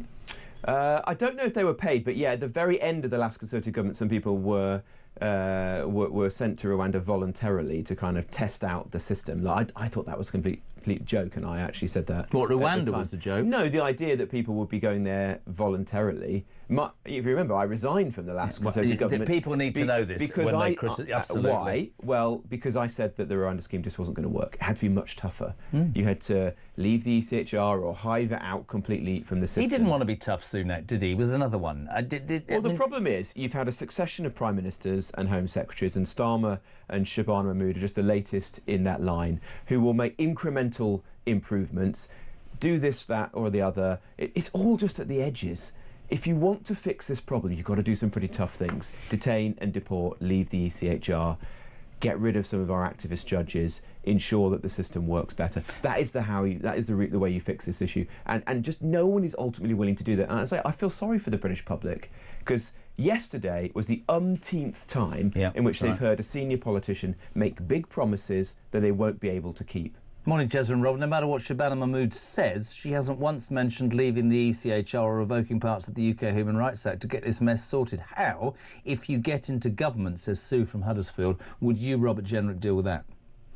Well, it's actually not that difficult. Give notice that we're leaving the ECHR and then get on and bring these rights back home to our own country. So it's Parliament making the laws and defending our borders. Why does this matter? Well, because the ECHR, although it might have been set up for noble reasons at the end of the Second War, has been completely twisted and contorted now to the point where... it's 70 years old. Well, things change, don't they? Imagine what Churchill would think of it right now. Churchill would be turning in his grave if he could see, an Albanian criminal managing to delay his deportation back home because his son apparently didn't like the taste of chicken nuggets. Mate, I can't even have that conversation. It sends me over the edge. It's the same people who say, yeah, but the thing is, I mean, have you heard this? The only people who don't agree with the ECHR are Belarus and Russia. You're going to go down that route. The fact of the matter is we keep coming back to the will of the British people, which is... I think for almost the first time, not in their history, but for many decades, have suddenly gone, look, we did all that stuff and we're fine with it, but it's really tough. If you say that to one of those do-gooding leftists, they go, well, it's not like living in Eritrea. No, but if you are north of Hampstead or Watford Gap and you're struggling with energy bills and food bills and heating bills and just basically breaking even, and you see a society that goes, seriously, break in, have everything and we'll give you £3 to leave. I don't care who you are. That's going to wind you up, Rob, isn't it? It's going to wind you up. And I think just so many of our politicians and media class are insulated from this problem. Yeah, they're not living next to the asylum hotel. It's not their kids who are trying to get a council house but can't. They're not the ones who are struggling to get a GP or a dentist they can afford to go private or have got some special arrangement. And in the House of Commons yesterday, some people were saying this was very divisive as an issue. Shabana Mahmood was saying it was divisive. I'm not sure that's right, actually. I think the vast, vast majority of the public are in exactly the same place. Yeah, I agree. They're sick of this issue, they want it resolved, and they're fed up with these big promises from politicians that are never delivered. Josh has got a question. Morning, Josh. Morning, Jeremy. This is Josh from Pewsey, currently driving to a prosthetics appointment in Oxfordshire. My question for Rob is, if at the next general election, Reform wins, but with a small majority, would the Conservatives be willing to join in a coalition as a Reform Conservative coalition to stop the left parties from doing a rainbow coalition and keeping Reform out? Thanks very much. Great show as always. Good question. Yeah, good question. Look, I think that's a long way off, isn't it? It's 3.5 years. Remember what 3.5 years was like? Boris was Prime Minister. 3.5 years ago, we thought Boris was going to rule for 10, 15 years, didn't we? Look, I think we have to cross that bridge if and when we come to it. But at the end of the day, the country is what really matters here. And I want to see this failing Labour government kicked out as soon as possible. But my priority is the Conservative Party getting back into gear, changing, regaining the public's trust and confidence. It's very honest. Chris from Epsom, does Rob know if the Home Office are paying bonuses for approving applications to get the backlog cleared, which means proper checks are being skipped? It's a good question, because one wonders what half these... I don't know. I did see that some of the senior sort of mandarins in the Home Office were getting bonuses for success, which stuck in my throat. When you resigned as the immigration minister, many people would say and did say, oh, you know, I mean, he's changed. And I remember going on air, and Christian will back me up on this, and saying, no, here's a man who's seen what it's like and has changed his opinion, and that's what politicians should be able to do, actually. Just, you might say no to this.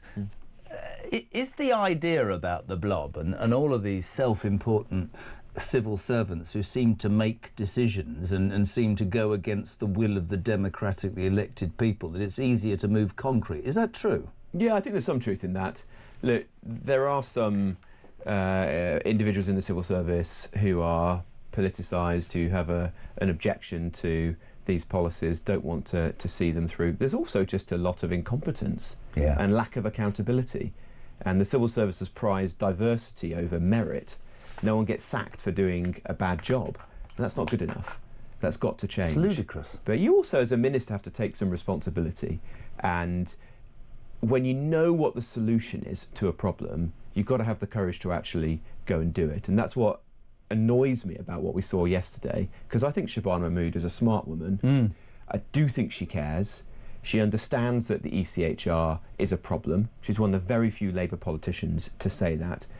But she's not been willing to put forward what is actually needed here, which is a proper solution to finally fix this problem, which is leave the ECHR, detain and deport the migrants. So we all know, as night follows day, we'll be sat here in a year's time and nothing will have changed.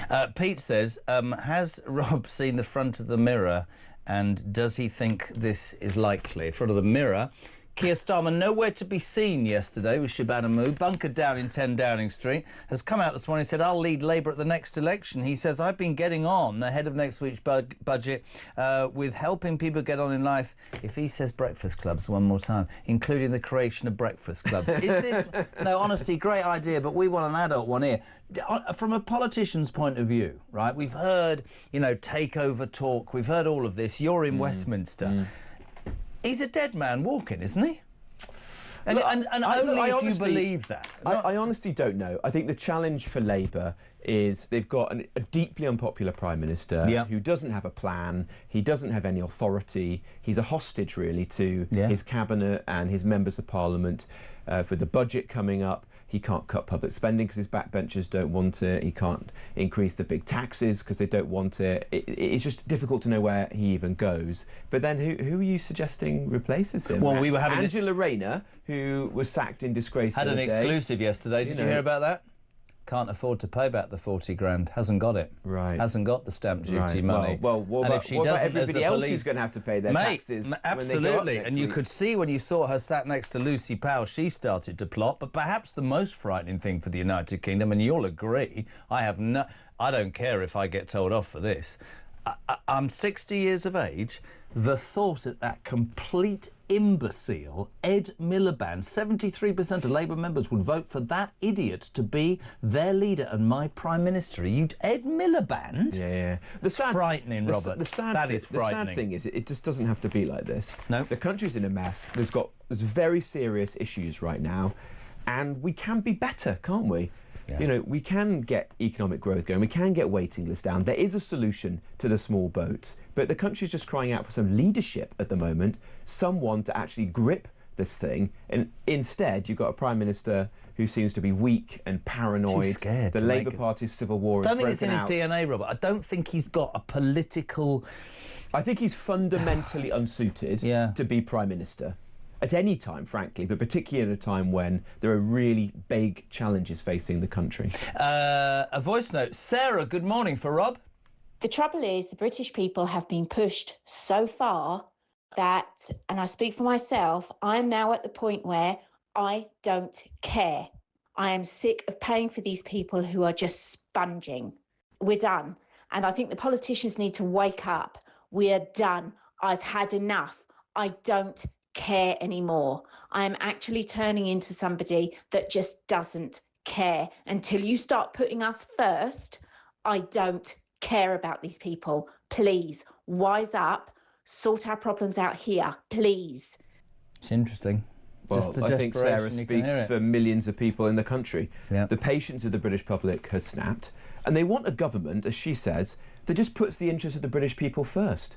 Yesterday you heard Shabana Mahmood saying that she was going to create so-called safe and legal routes. Yeah, I did. That's where you bring people in from parts of the world to seek sanctuary here. Where are they going to be housed? She said uncontrolled arrivals will be replaced with community sponsorship and capped work and study pathways with strict annual limits. Where is the social housing for this? Whose local council has got the money to pay for this? Where are the doctors, the GPs, the school places?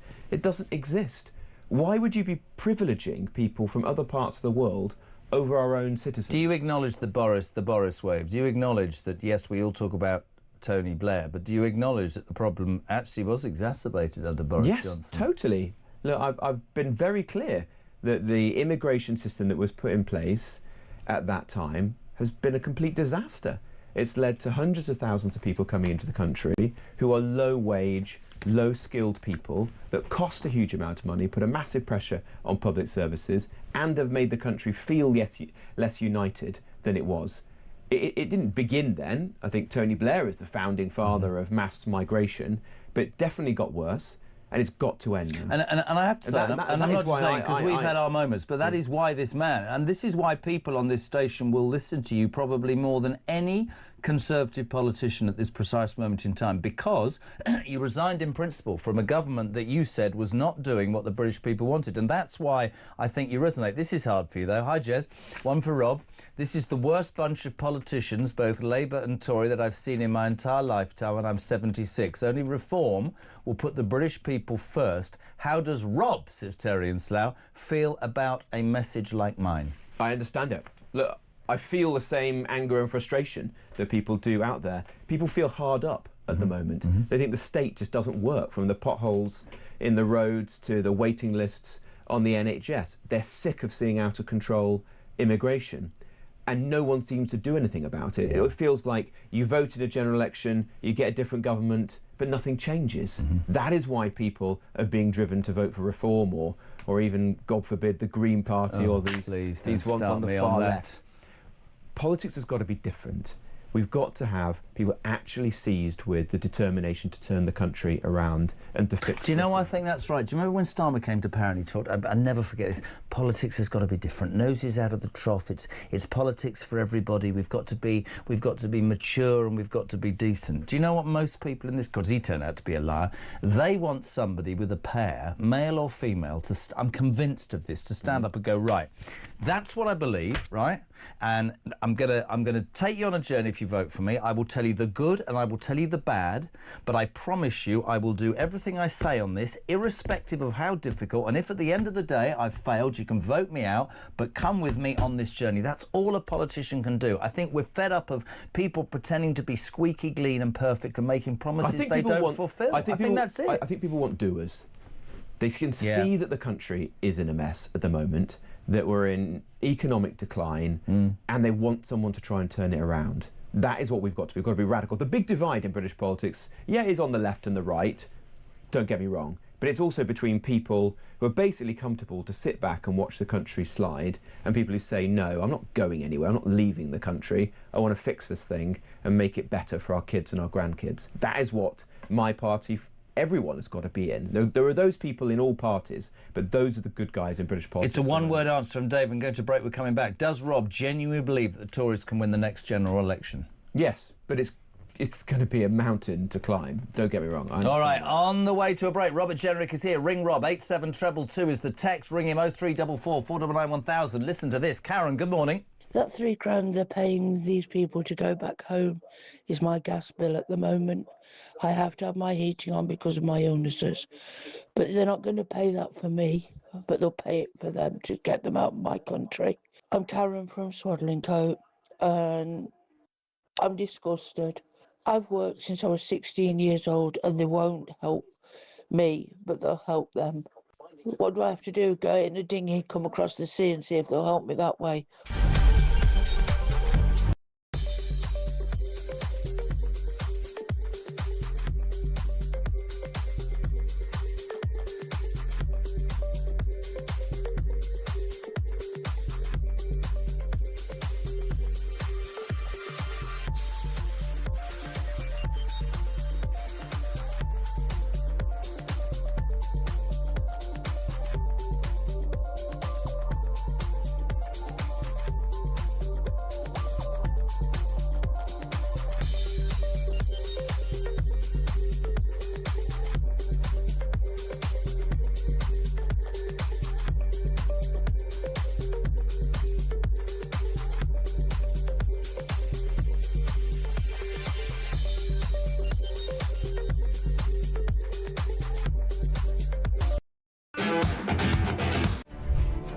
In terms of your question around taxes, there are no additional tax rises needed beyond the ones that I've set out.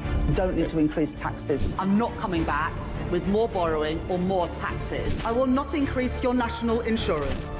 I will not increase your VAT, and I will not increase your income tax.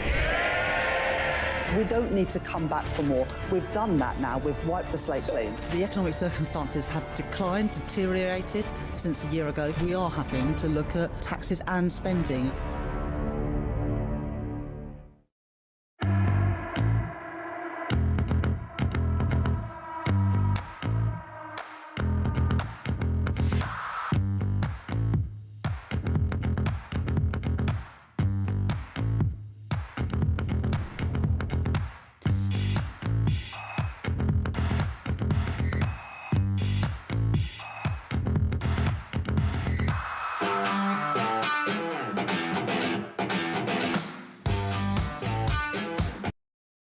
Across the UK, on DAB+, on YouTube, on your mobile, and on your side.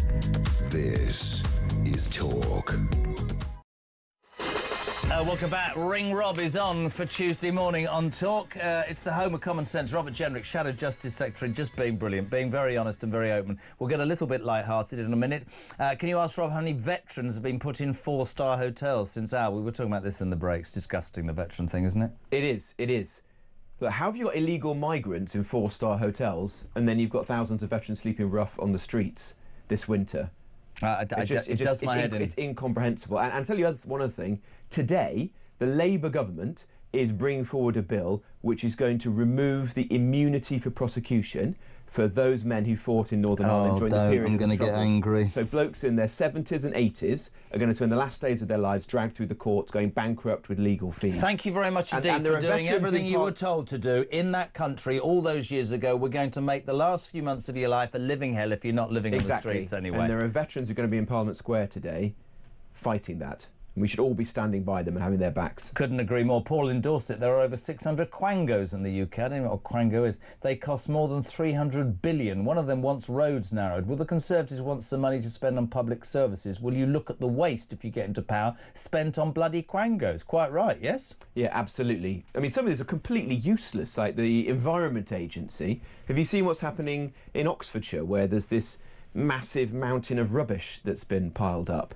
It's like a river of waste that's been dumped by criminals. Is this the River Cherwell? Exactly, it's we were doing it earlier, 12 metres high and 500 yards long. How the hell's that been allowed to happen? Obviously, it's criminals are at the heart of this, but one of these quangos, the Environment Agency, started to know this was happening in May. There's nothing all summer. They've known about this since... bigger. There it is. We did it. There was a Talk exclusive. We discovered 100 fly-tipping scandals in the last 12 months. This is unbelievable. If you're looking on screen now, 12 foot high, 500 yards long. And obviously what they've done, this is an illegal operation. They've charged people to take it away, shredded it, because we had a guy on from a recycling firm earlier, shredded it and then just dumped it on the road. That's right. How does that happen in my country? Yeah, it's disgusting. And look, there's all these debates about fines for fly-tipping. Send people to jail. Quite right. If you do something like that, you should go to jail. Paul in Brighton, you will love this, Robert Jenrick. Paul, good morning. Good morning, Jeremy. How are you? I'm good, my friend. Thank you for calling. You through to Robert Jenrick. Yeah, Robert, there's the TV programme, The Traitors, and they've had the celebrity traitors. Would you support a BBC version of The Political Traitors, starring David Cameron, starring Theresa May, Liz Truss, Boris Johnson, Rishi Sunak, and now, obviously, Keir Starmer, because all these leaders have failed the country and not following the first rule of government, and that is to protect its citizens. Now, I believe the first boat arrived under David Cameron. So all these prime ministers since have betrayed the country. What's your thoughts on that, Robert? Well, I am a fan of Traitors. I'd quite like to go on Traitors, actually. Would you? Can I just point out to both of you, before we go any further, would he like to go on the BBC's Traitor programme? Anybody from any walk of life who's thinking of going on anything that the BBC makes, I'd be making damn sure in your contract you got to see it before the edit or after the edit. That's just a message from Donald Trump. It's true, isn't it? I mean, how would you be portrayed? But sorry, crack on. Yeah, no, I get your point. But the serious point, I think, is right. Yeah. A country that doesn't have borders is not a country at all. No. And so the first duty of our leaders is to stand up for the British people and to fix our borders. And you left government because you weren't happy. That's a point that needs making. That's right. We shouldn't be talking about, you know, British troops being put on the borders of Europe, in Ukraine, or deployed around the world, aircraft carriers in the Pacific, if we cannot do the most basic thing, which is secure our own domestic borders. That's got to be resolved. Absolutely right. Thank you, Paul. Right, let's move it a little bit. What have we got here? Rob's what? Oh, Rob's, I don't know. Right, question. Here we go. Jeff in Middlesbrough. Oh, no, I'm not doing that one. Now, Tina in Harrow. Yesterday, a statue was unveiled in Leicester Square of Bridget Jones. Did you know about this? I didn't know about that. Yeah, lovely film. What fictional movie character would Rob like to see put up in London? That's very good. That's good. What about James Bond? Do you see yourself as a bit of a James Bond? Not really, but I do think that it would be a popular statue, though. Do you? I do. Yeah. Well, people love James Bond. It's one of our great franchises. No, yeah, but he's honestly, that's going to. You just know the next James Bond's going to be a woman, isn't it? It's going to go woke. An illegal woman. That's not going to. It's not going to go woke. Well, it probably won't. Now, there's a story today which has sent me into the stratosphere and back, and I literally haven't read any response to it because I've been trying to concentrate all the time. This got more response than anyone. Tesco's. Page 9. Oh, yes, I saw this. Supermarket giant Tesco's appears to have renamed its Christmas trees as evergreen trees. A 6'5" luxury evergreen tree has been listed for sale at 60 quid. They've also changed... You know those fingers of a Christmas cake, which are like a slice with icing on top? I can tell you like that. I love them. Newark, big in Newark. They're now called festive slices, right? So apparently it's all about being politically correct. Lots of response. Francis from Sussex. Tesco's has gone mad. We're a Christian country. I will boycott them in futures. Sarah, great show. Tesco's, for God's sake, it's Christmas. Also, they're selling a gift bag that says sleigh bells. Yes, really, not sleigh bells. Oh, sleigh, S-L-A-Y, sleigh bells. Someone sent me the photo. I thought it was a bleeding joke. We've been countered by somebody who works there, right, who says this is utter nonsense, says Ria. I work there, and there are hundreds of items branded as Christmas. At least do some research instead of repeating this rubbish. But Janice says she's in Scotland. Our Tesco's has been selling Diwali chocolates, Diwali. Should they be renamed to Light Festival chocolates in case they cause offence?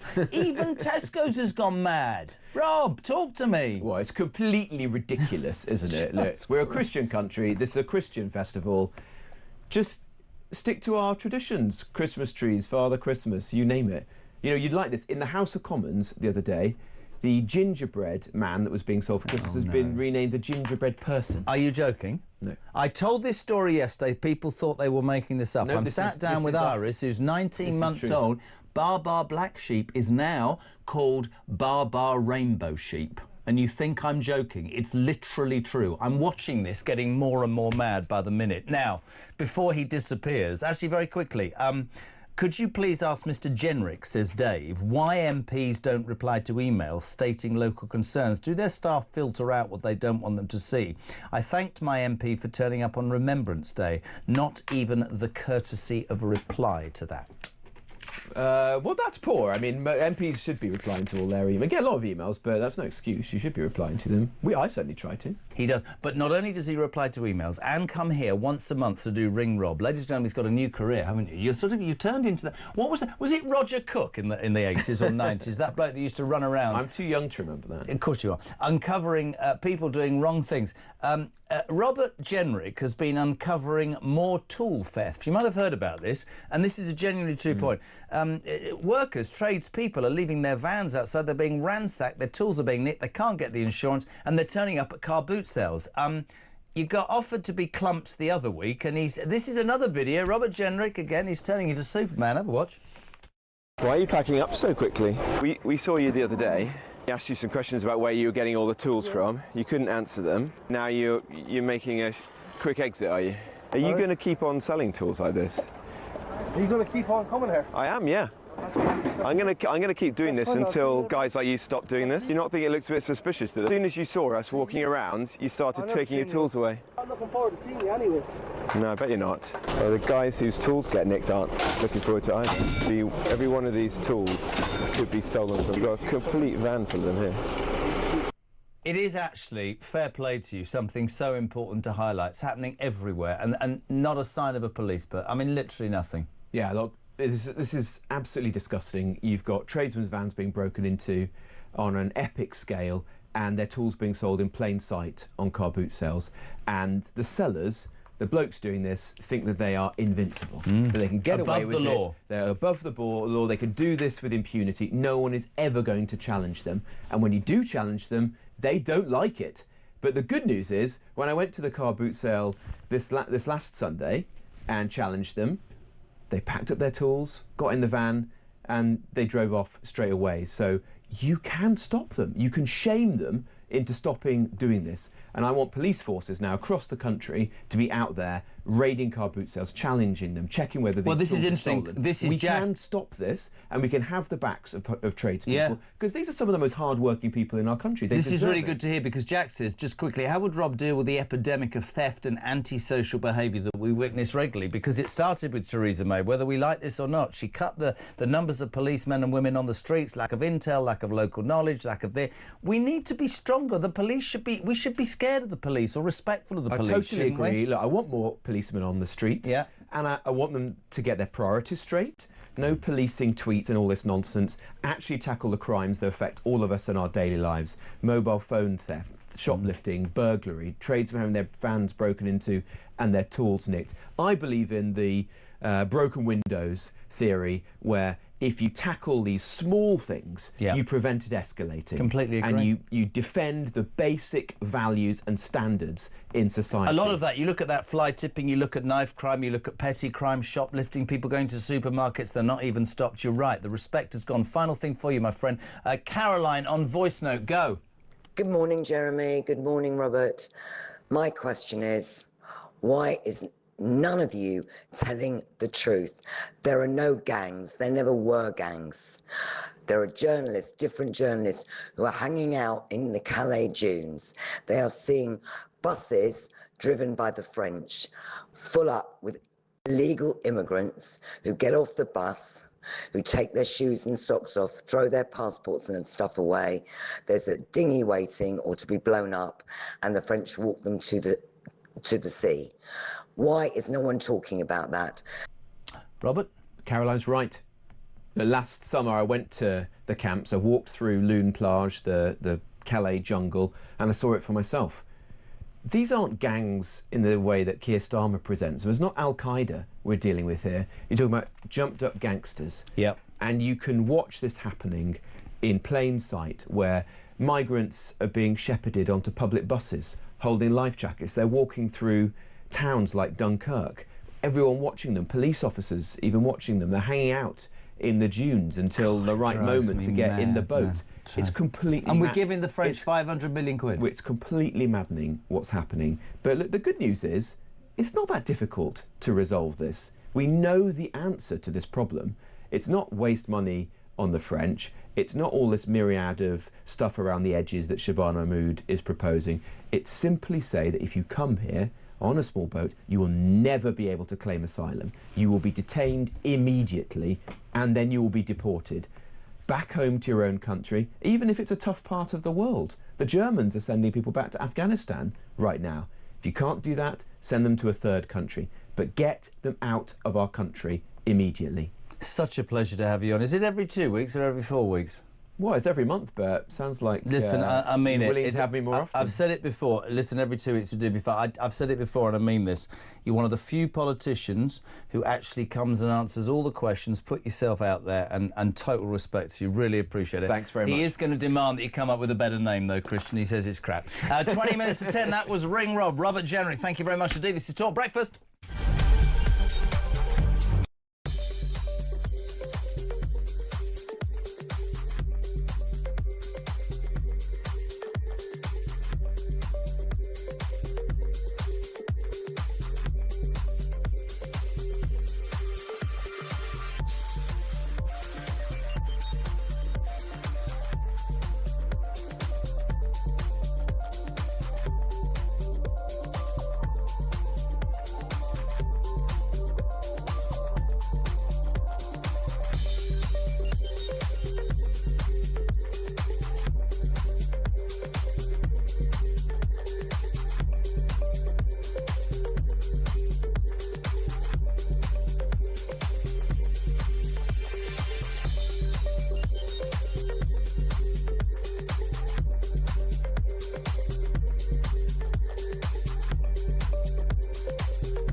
across the UK. On DAB+, on YouTube, on your mobile, and on your side. This is Talk. Love that. Ring Rob will be back in 2 weeks on Morning Glory. Robert Jenrick, Shadow Justice Secretary, also going to try and put together other high-profile politicians to answer your questions directly on Talk. Quick voice note. Paula, good morning. Morning, Jeremy. Well, yeah, I'd love someone to give me £3 to bugger off. I'd do it in a heartbeat. I mean, I might come back, I'm not saying illegally or legally, but would they then give me another £3? I mean, just hearing that guy got 500 quid after he sexually assaulted that girl, that's like doing it all over again to her and the rest of us. Why are we paying for these criminals? Why are we paying for these people that just do not belong here? Like, go home, please. Great show. Thank you so much indeed. Good morning to Mark from Paynton in Devon. Good morning, Jez. I'm a father of 2 boys worrying about Christmas and the cost. Can I say Christmas? I'm going to. £3 to get an illegal to leave this bloody country. I'm losing sleep over a £3 credit card debt and wondering how I'm going to afford Christmas for my kids because I can't get a break and get on top of my finances. I genuinely am struggling. Then I hear about what this country is doing. Connor is in Stoke this morning. Hello, Connor. I know this is a very simplistic idea, but whilst we're allowing politicians to decide if immigrants get £3 when they leave and many other decisions that obviously other people don't want, surely there's a simple way of creating an app where you have to prove your British citizenship and you can vote on all these issues within seconds. That's what a proper democracy would sound like to me. Morning, Jez. Oh, God. No, we'll do that in a minute. Right, time for, I'm calling it head-to-head. We'll see what happens. Firstly, a man who graced the House of Commons for 30 years was the Deputy Speaker, is now writing the greatest tome ever to be seen, and I'm on page 76. Nigel Evans, former Deputy Speaker. Good morning. Good morning and welcome from Dubai. That's right. God, I can't do it anymore. Why? Listen, I've got an idea for you. You asked for a statue of fictional hero. Yes. How about Batman and Jenrick? Brilliant, very good. He's impressive, Robert Jenrick, isn't he, Nige? He's impressive. Very, very impressive, yeah. And the fact is that, as you say, he goes out and he sees that there are problems, whether it's on the tube, stealing from shops, and then people stealing from vans. These tools are people's livelihoods. It's absolutely right that the police ought to be going around these areas where they're being sold, because they're stolen goods. They are indeed. Now listen, Evans, you're only half a screen today. Up against, should we say, a very good morning to Sebastian Salick, Labour councillor and commentator. Have we spoken before, Sebastian? We have, Jeremy, and do you know what, Nigel? We've spoken before as well, because when I had a show on Bloomberg, you'd come on all the time, and I was very grateful for it. So good to see you both. Fantastic. Gentlemen, the news is dominated by one thing and one thing only. Yesterday, Shabana Mahmood, I had not heard rhetoric like this from, I think, any Home Secretary for quite a while, and one has to be honest and admit that the rhetoric was fantastic. The sentiment, well-intentioned. However, we all know, human rights lawyers, we all know, Labour backbenchers, we all know that this is highly unlikely to succeed. I'd also like to point out that her boss, bunkering down in number 10, not a sign of Sir Dreary stomach. However, when picked apart by almost every newspaper this morning, Times, Telegraph and Mirror, everybody, it turns out that within Shabana Mahmood's great new plans are that migrant families who have been told, you can't stay here, you are illegally in this country, we're going to give you £3,000 as a sweetener to go. And my simple question to the people that watch and listen this morning, and it's gone mad, was, so your taxes are going up next week because this Labour government can't add up, and your money's now going to be spent, £3,000 of it, OK, sweetening why people who are broken into our country illegally should leave. Let's start with you, Sebastian. This is utterly ludicrous, isn't it? Well, you've got a choice, haven't you? You can either pay them to leave, and that's already happening. And what Shabana Mahmood is saying is we're going to trial increasing those payments, or you can keep them here on the public dime, to use a horrible Americanism. I'm so sorry. But the reality is we are paying for people to live when they come here and claim asylum. But let's be really honest. We have to maintain that route. We have to allow people who are from war-torn parts of the world, whether that's Afghanistan or Sudan, really awful places, to come come here and seek sanctuary. If they're successful, we look after them, and if they're not successful, then we have to send them elsewhere. My problem is, Nige, and you can jump in whenever, is pay them to leave. Why don't we just bloody well deport them or not let them in the first place? I don't understand. It doesn't wash with the British people. It doesn't. No, the fact is, as you say, they've broken into the country. It should be quite clear, anybody who enters the United Kingdom illegally on a small boat should be arrested as soon as they arrive on British soil. They should be taken to a detention centre where they will be tried, and when found guilty of breaking into the United Kingdom, they should be deported to a third country.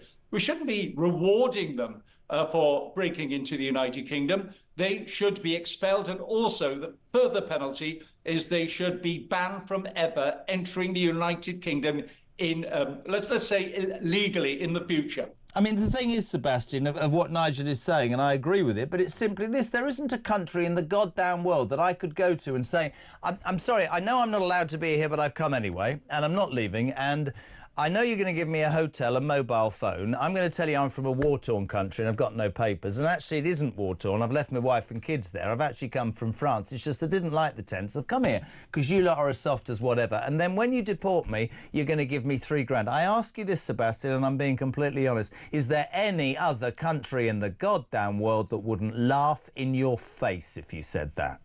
Well, the issue is, Jeremy, we're an island. It's quite hard to get here other by boat. And the problem is we don't really have safe legal routes. We have. But it should be hard because I'd close the... Don't we make it hard by closing our border and regaining control of our border? Well, what I want to see is safe legal routes. And what I'm really pleased to have noticed in Shabana Mahmood's proposal is those look like they're about to be established. I think that's a really essential part of any functioning system. No mention of smashing the gangs, though. No mention of smashing the gangs by Shabana, though, was there, Sebastian? Not that I've seen, but I think this is a more comprehensive proposal than just tackling the gangs, which has been a really, really narrow focus for a long time. I don't think there's anybody, both of you included, who would agree that the asylum system at the moment works as it should. There's plenty to fix, and I think everything from legal routes to making sure that when people fail their asylum claims that they are moved elsewhere is really important to tackle, and that's what we're seeing in this programme. Isn't the point, though, both of you, very quickly, is it not that we should be looking at ways of stopping people coming in the first instance? Because the minute they set foot in this country, it seems that they have, and I hate to say that, but they seem to have more rights. And I keep saying this, Nigel, till I'm blue in the face, right? The British people who work hard, and I am sick of hearing, well, it's not like that in Eritrea. Now, you're on a beach in France, OK? If you're escaping a war-torn country, the first country I got to that wasn't being bombed, I'd stay in. I'd bring my wife and kids if the bombs were raining on my family's head.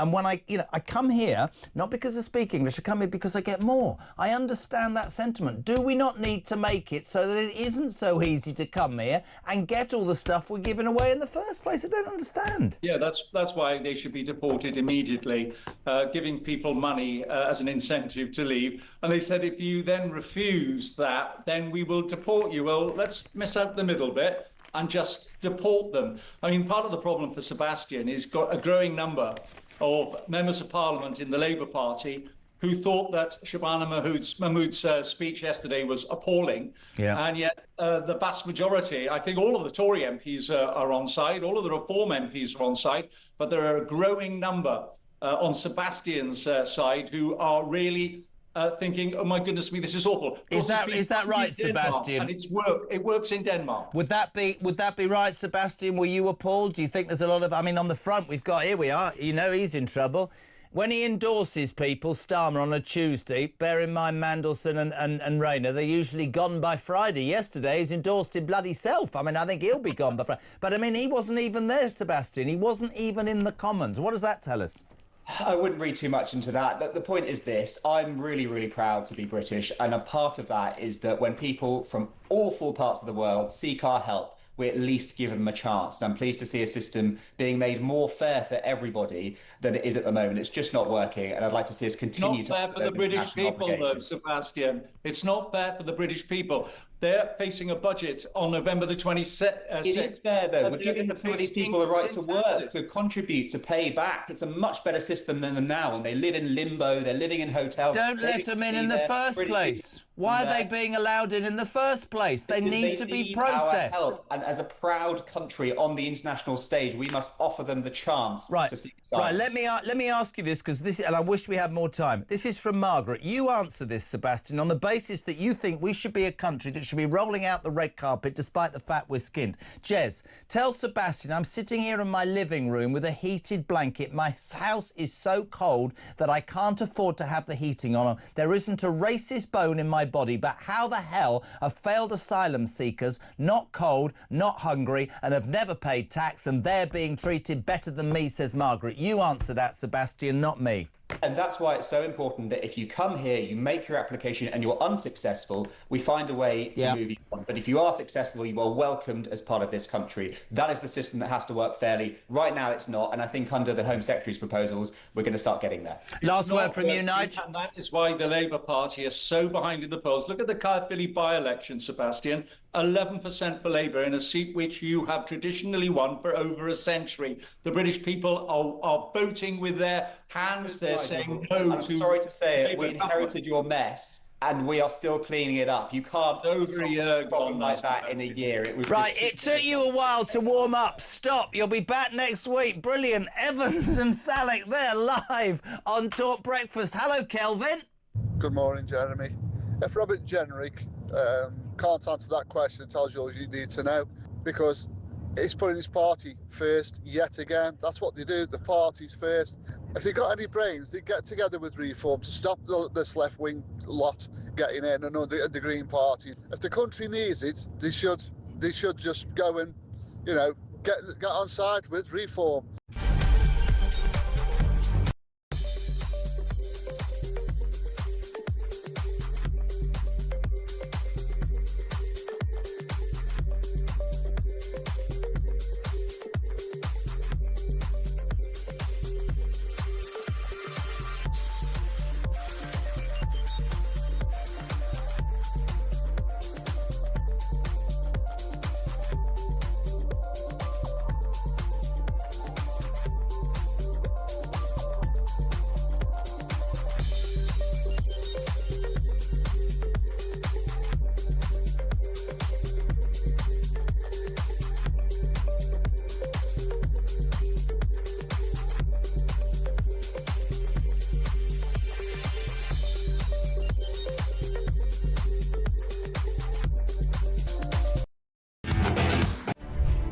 In terms of your question around taxes, there are no additional tax rises needed beyond the ones that I've set out.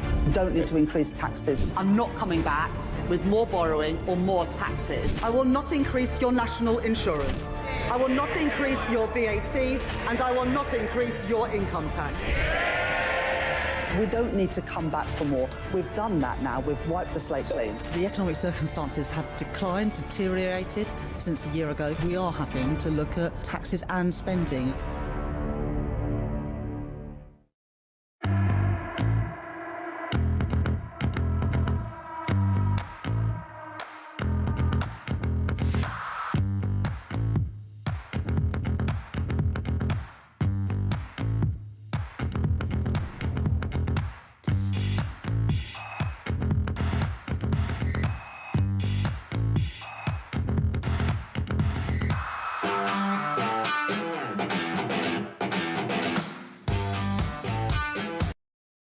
Across the UK, on DAB+, on YouTube, on your mobile, and on your side.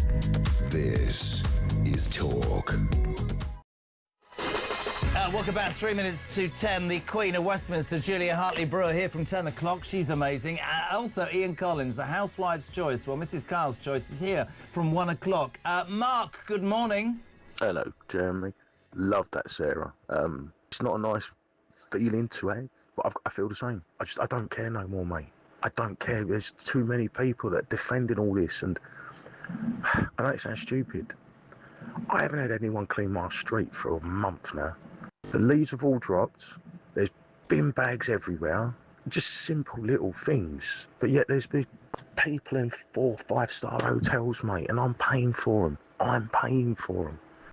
Absolutely, Mark. Mark, like many, I've got some breaking news for you. This is hugely exciting and not very shocking. Numbers of Britons leaving the UK because they've had enough of this backside of a country is significantly higher than previously thought. So that's it from me. I'm going to leave. I mean, Julia Hartley-Brooke. Oh, no, sorry. I'm Right. sorry. Sorry. You know I love you. I've got the dial straight. I've got the paper straight. Now you're having you sounds too loud. How are you? I'm very you well. Gorgeous creature. I tell you what, though. I mean, I know so many people, particularly young people, who are just saying, look, if I work hard, I strive hard, I'm going to be taxed to oblivion. I can't afford to buy anywhere. I can't afford to go out. I'm going to go and have a better life somewhere else. And lots of other countries in Europe, actually, are offering very good tax deals to young people. We are going to lose our brightest and our best. But is any other country in Europe, Julia Hartley-Brooke, if I decided this afternoon to break into a country illegally, would I be put in a hotel with a mobile phone and a credit card? I'd have some Pilates lessons, some math lectures. Here we go. And then, when they decided that I shouldn't be there, they gave me £3,000 for leaving. They've gone mad for this morning. £3,000, mate. What a joke.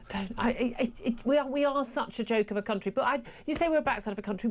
We're a brilliant country. We've just had some really, really, really bad, useless leaders for quite some time. We need to get rid of them, and we need to go back to running things based on what the people want. Old-fashioned, but democracy works, you know.